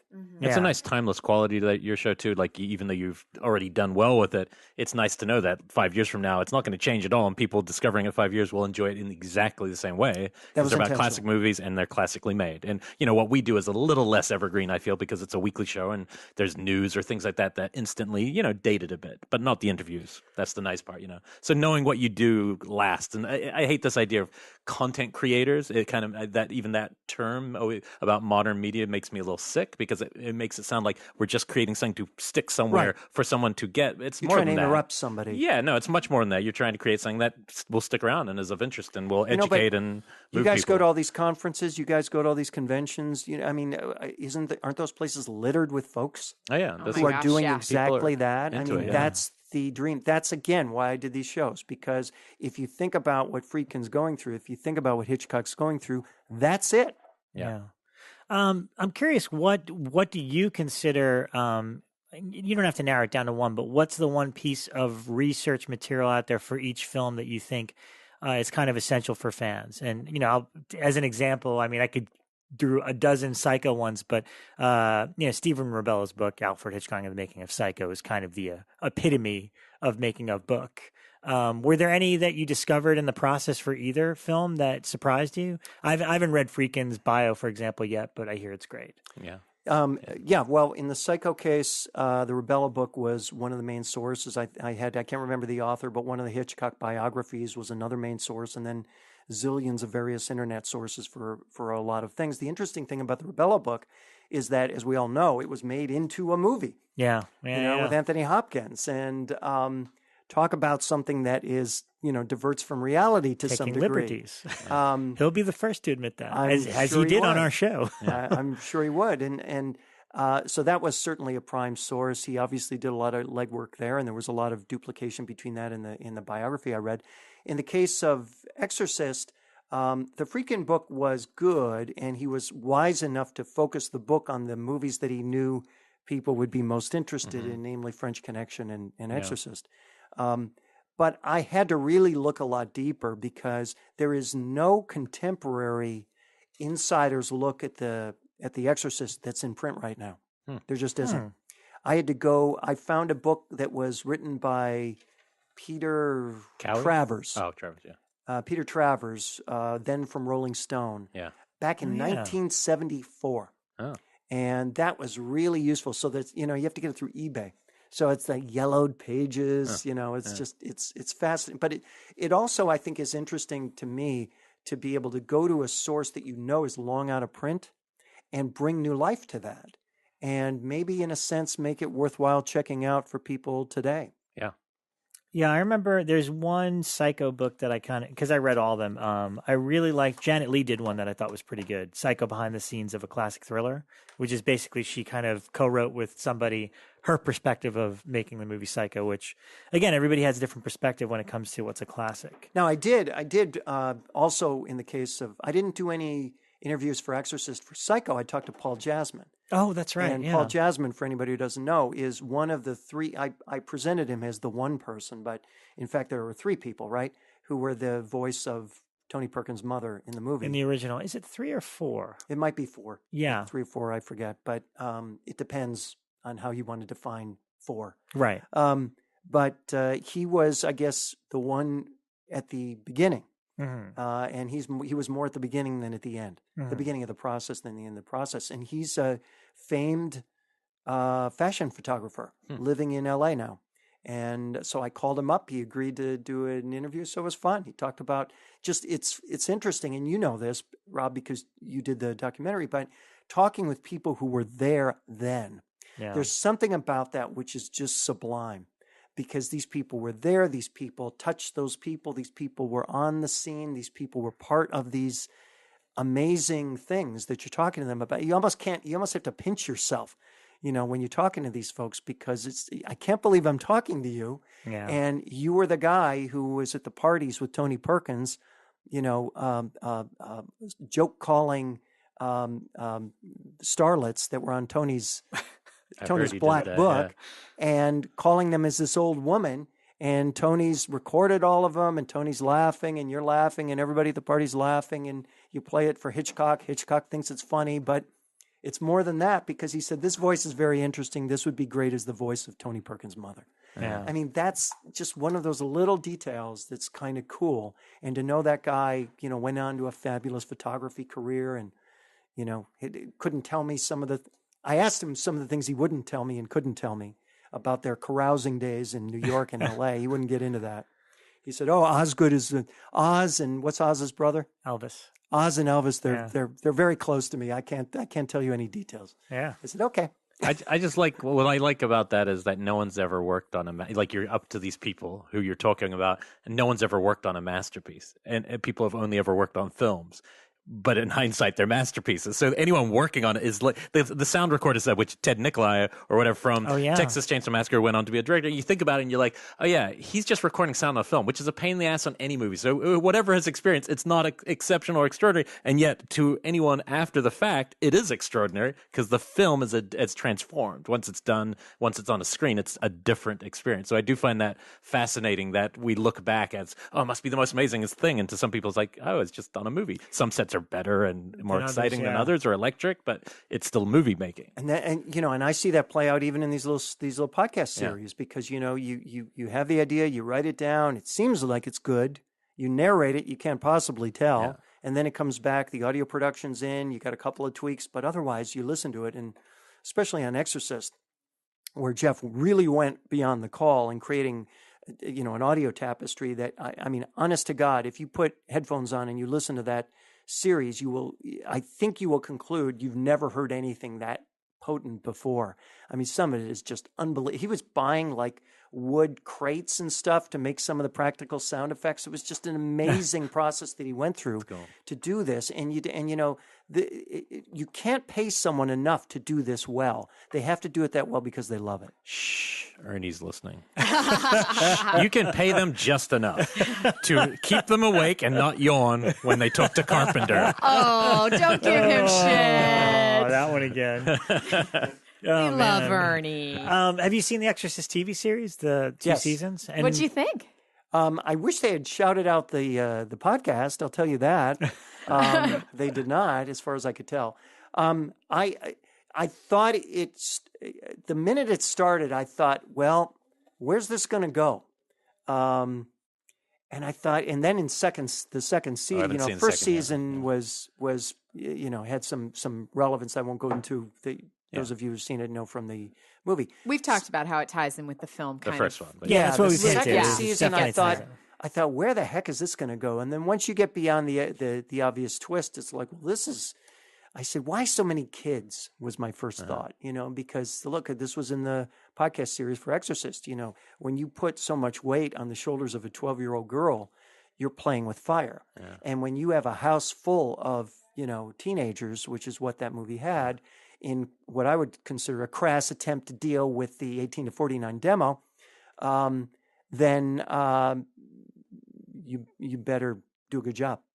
Yeah, okay. I thought the leads were great. Yeah, the lead of that one. Those were good kids. What was she's from Deadpool, Teenage Nuclear Warhead. That girl. She's phenomenal in it. Yeah. So I really liked her. I hope more people discover, because I actually do love the show. Mm-hmm. And it's one of those things where I think there's been enough of the bad sequels and stuff where I feel the same way about Bates Motel. Enough time has gone by that I think we're at a point where we can get reinterpretations or new versions of these stories that can be just as good without crapping on or just completely redoing the original again. I'd like a couple more versions of Paul Schrader's Exorcist. I just feel like two both dull movies. Yeah, there's no good version. They make two bad movies? How is that even possible? And they're so similarly dull. It's bizarre. It's like, how could these two directors, who are totally different directors, come up with both those dull movies? Have you ever watched them back to back? It's really fascinating. I'd kill myself. I never do that. It's like taking, like the Tide Challenge or something, where you do it and then it's like having the same boring nightmare twice in a row. It is, but you notice let me do this again. You learn from it because you notice how it's literally kind of the same story, but how they approached it differently, but neither of them turned out well, and then they actually used the same footage in parts. Yeah. So there's a lesson in there. How can Father Marin's backstory be that boring? Yeah. It's like, especially with Stellan Skarsgård. I mean, that's perfect casting. Like, I want to watch that guy. Dead Hyena Baby was kind of cool in one of them. I don't remember which one had that. I think that's the Rennie Harlan one. Yeah. Right? But the truth of the matter is, when you're taking a movie that's that iconic and you're saying, well, let's do a series that is related, that's kin to that movie. I mean, you got all these episodes you got to fill. It's got to be dramatically different. I mean, so in a sense, the comparison is unfair, but in another sense, the comparison is exactly why it got greenlit. Mm. So, what do you do? I mean, if they had called that series not The Exorcist, but something else, I wonder if the interpretation, my fairly harsh interpretation might have been different. Yeah. Like Demons or something. Yeah, if it was just like that. What about contemporary horror? Because we meet a lot of people who are obsessed, or their roots are in these classic movies we're talking about, and then maybe it wanes, maybe it stays strong. But with movies like The Witch and, things that are genuinely quite scary being made still, have there been certain films that still keep you excited about the genre? Well, I'll tell you, I mean, it's great being in Blumhouse Central to talk about this stuff, because so many of the most wonderful horror movies, including Get Out, of the 21st century, have passed through these walls to some degree. And the idea that those things can get made today, is because you guys know there's moments when horror movies are just on the outs. Yeah. And you mean, social justice thrillers. There you go. Let's get it right. That's what we make here. Social justice thrillers. Of course. For the Oscars. But I think so many of those movies are really, really of a high caliber in that they do what they aim to do, and they do it really well. Right. And it's invested with effort and some quality. Yeah. And because, look, I'm on the critics group, for Critics' Choice, and I would love to lobby for a horror category. Yeah. But there's not, they'll look at me and say, well, so many horror movies are crappy. God, that hurts. I mean, there's just as many shitty comedies and shitty dramas. I don't know if there's a comedy category either, actually, although maybe there is. I don't know. I could totally I don't argue. want it accepted. I still want it to be a little that's fringe true. and punk. Because, I mean, I would like to see Get Out win Best Picture for that feeling of, we trumped it every 40 years. But there's something about it that I do like, that it's always been on the periphery of where it's somewhere between experimental and art house movies, where it's still pushing edges, like we've been talking about, the edges of what is even appropriate. And one of the modern-ish, I guess if 10 years old is modern, movies that, it doesn't really squarely fit the category, but always makes a big impact on me and people tend to overlook, is The Prestige. Oh, yeah. Christopher Nolan's The Prestige, film. I really like that. Which, is kind of in the category, but it's bigger than the category. It's got these amazing twists. It's got some name brand talent. It's got Christopher Nolan. Yeah. And I'll tell you, that's one of those movies I look at and I say, this is a movie that is going to be a classic that was largely overlooked in its time, in that category we were talking about before. Yeah. Are there any other horror titles that have seen just in the last couple of years, specific ones that keep you going, oh, yeah, I'd love to see what that person does now? Like, for me, I like The Witch a lot. I don't know if I loved it, but I really liked it. But what it did for me is more like whatever that person makes next, I would need to see it. I'm interested in where that talent goes next and what they do. Is there anything like that? I think The Witch is in that category. Oh, yeah. It was a little moody and stuff. I get that it's a little... but the slowness of it struck me, is intentional to kind of let the tension build. Yeah. Plus, I've got these two amazing big black Newfoundlands, and the more rambunctious one we now refer to as Black Phillip. So it's perfect. And of course, Get Out. I mean, nowadays with anything Jordan Peele puts his hands on, now that he's going to redo Twilight Zone and all that, I mean, I find that to be really... I mean, who doesn't look forward to? Yeah, that's. But by the way, if you say just Twilight Zone reboot, thumbs down. Yeah. But if you say Jordan Peele's Twilight Zone reboot, all of a sudden now I'm interested. Yeah. Oh yeah, for sure. No, that's true. Are there any audio things, any sort of audio storytelling that you are a fan of these days, or that you obviously it's very near and dear to you, and people are trying different things with it. For example, I love Larry Fessenden, and they've been doing Tales from Beyond the Pale since before podcast was a thing. Yep. Like, I even remember trying to figure out, how do we get this out to people? And so people are doing interesting things, but as someone that's in that field, what kind of turns you on in the audio space? I love Tales. Tales is a great example. I wish they would take the archive content and put it out as podcasts. It would help them promote the new content. And I had Glenn, right? Yeah. At an event, his co-producer, creator, at an event that I did to talk about Tales, because I thought it was a great illustration of the forum. And it is so ambitious, and they're not getting the credit they deserve, because, when you got to buy something, it creates that barrier. Whereas when it's just free and in your way, I mean, that's how radio was built. That's how these things are built. Yeah. That's how my podcast is built. And because they have to realize there's other ways to financially make money on things.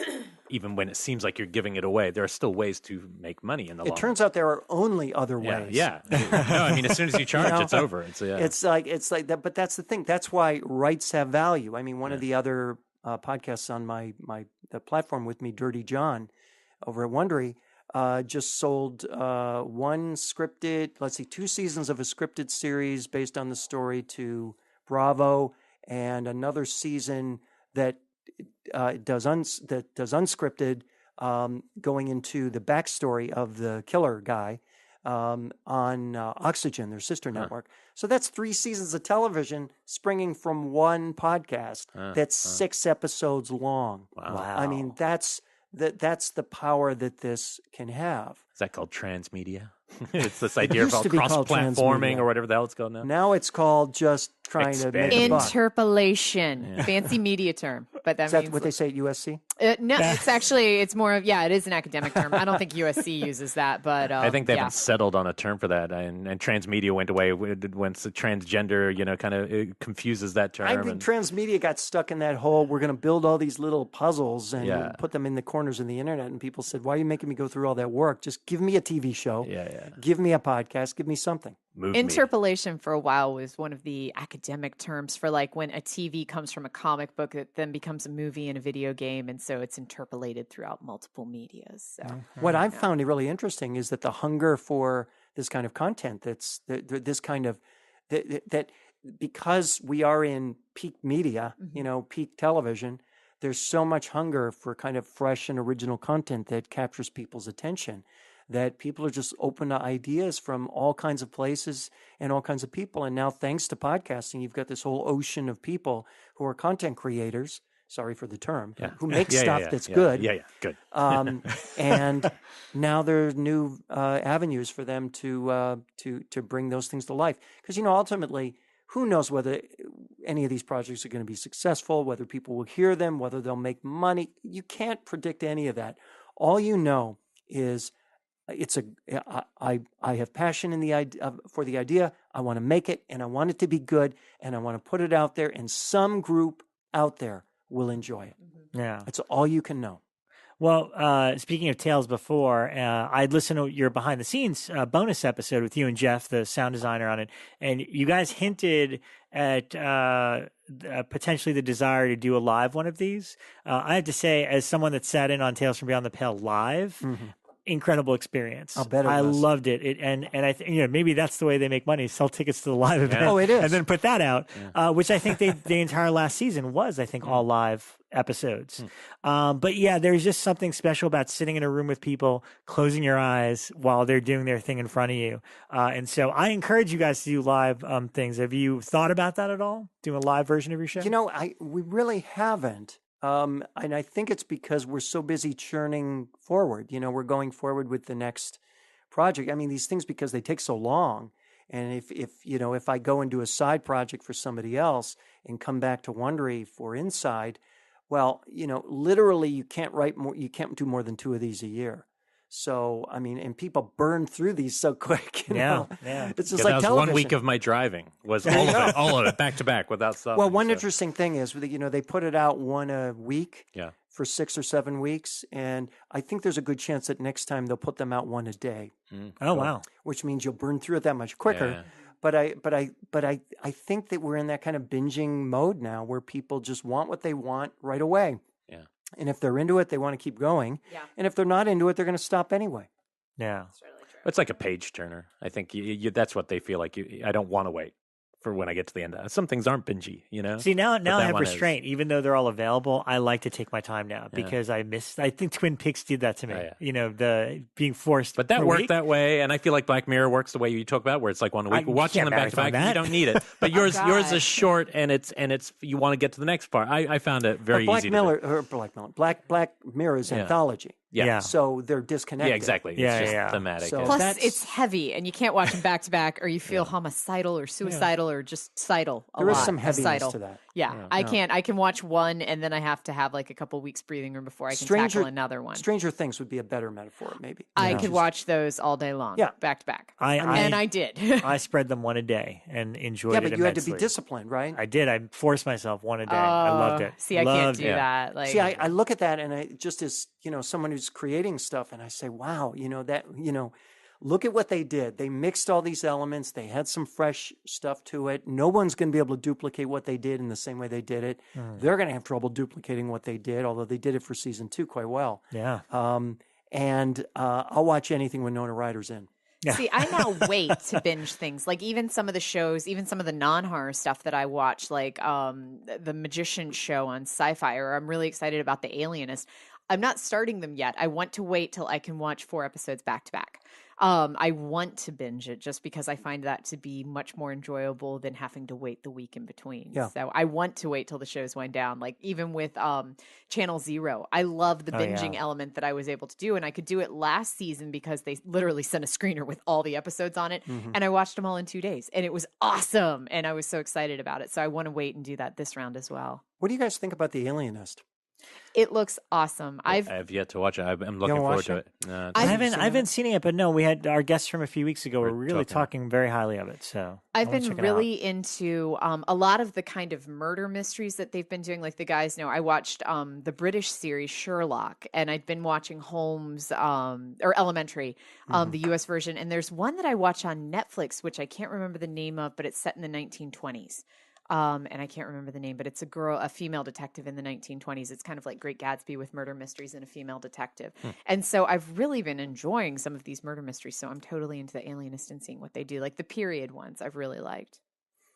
So. Did you see it? Yeah. I've been watching it, and two episodes in. Is that? Yeah, what it is? I think it's 2 episodes. Yeah, I don't know. I've mixed. You guys haven't seen it, so it's hard to talk about it. But and I won't spoil it. But it's a dense story. Okay. And I'm not sure about the casting. I'll say some of the people I like. I mean, I love Dakota Fanning, but I don't know if I love her in this. I mean, some people just look, period, and some people just don't. Oh, yeah. I struggle with that with movies sometimes, period piece movies. It's not uncommon. I remember that was my first problem with Preacher. There's just certain things where I was like, at one point, even with the main character, I was like, oh, I just don't know if that's the guy. And, I like him, but he's not Jesse to me. Yeah, That no. was, and it can stop you from, casting's everything. One of my problems with The Deuce is because it was. Have you seen The Deuce? I have. Some of it I absolutely love, like Maggie Gyllenhaal's character. I absolutely love. I thought there was a bit too much Franco because there was Double dual Franco. of him. Double Francos. You've been double Francoed. Yeah. Why isn't that a phrase? Well, that cost him the I Oscar. know. Too much double Franco. Double Franco. There's a lot of complaining. Zing. But some of the characters I absolutely loved in that, like Maggie Gyllenhaal's character and some of the other prostitutes I loved, some of the people in the porn world, but then some of the gangsters I just didn't buy. I mean, like there were certain elements of it that it just didn't feel time period to me, and that pulled me out of it a lot. So That's yeah, tough. it was Period- mixed period's for me. Tough. Yeah. Tough to pull on. Yeah.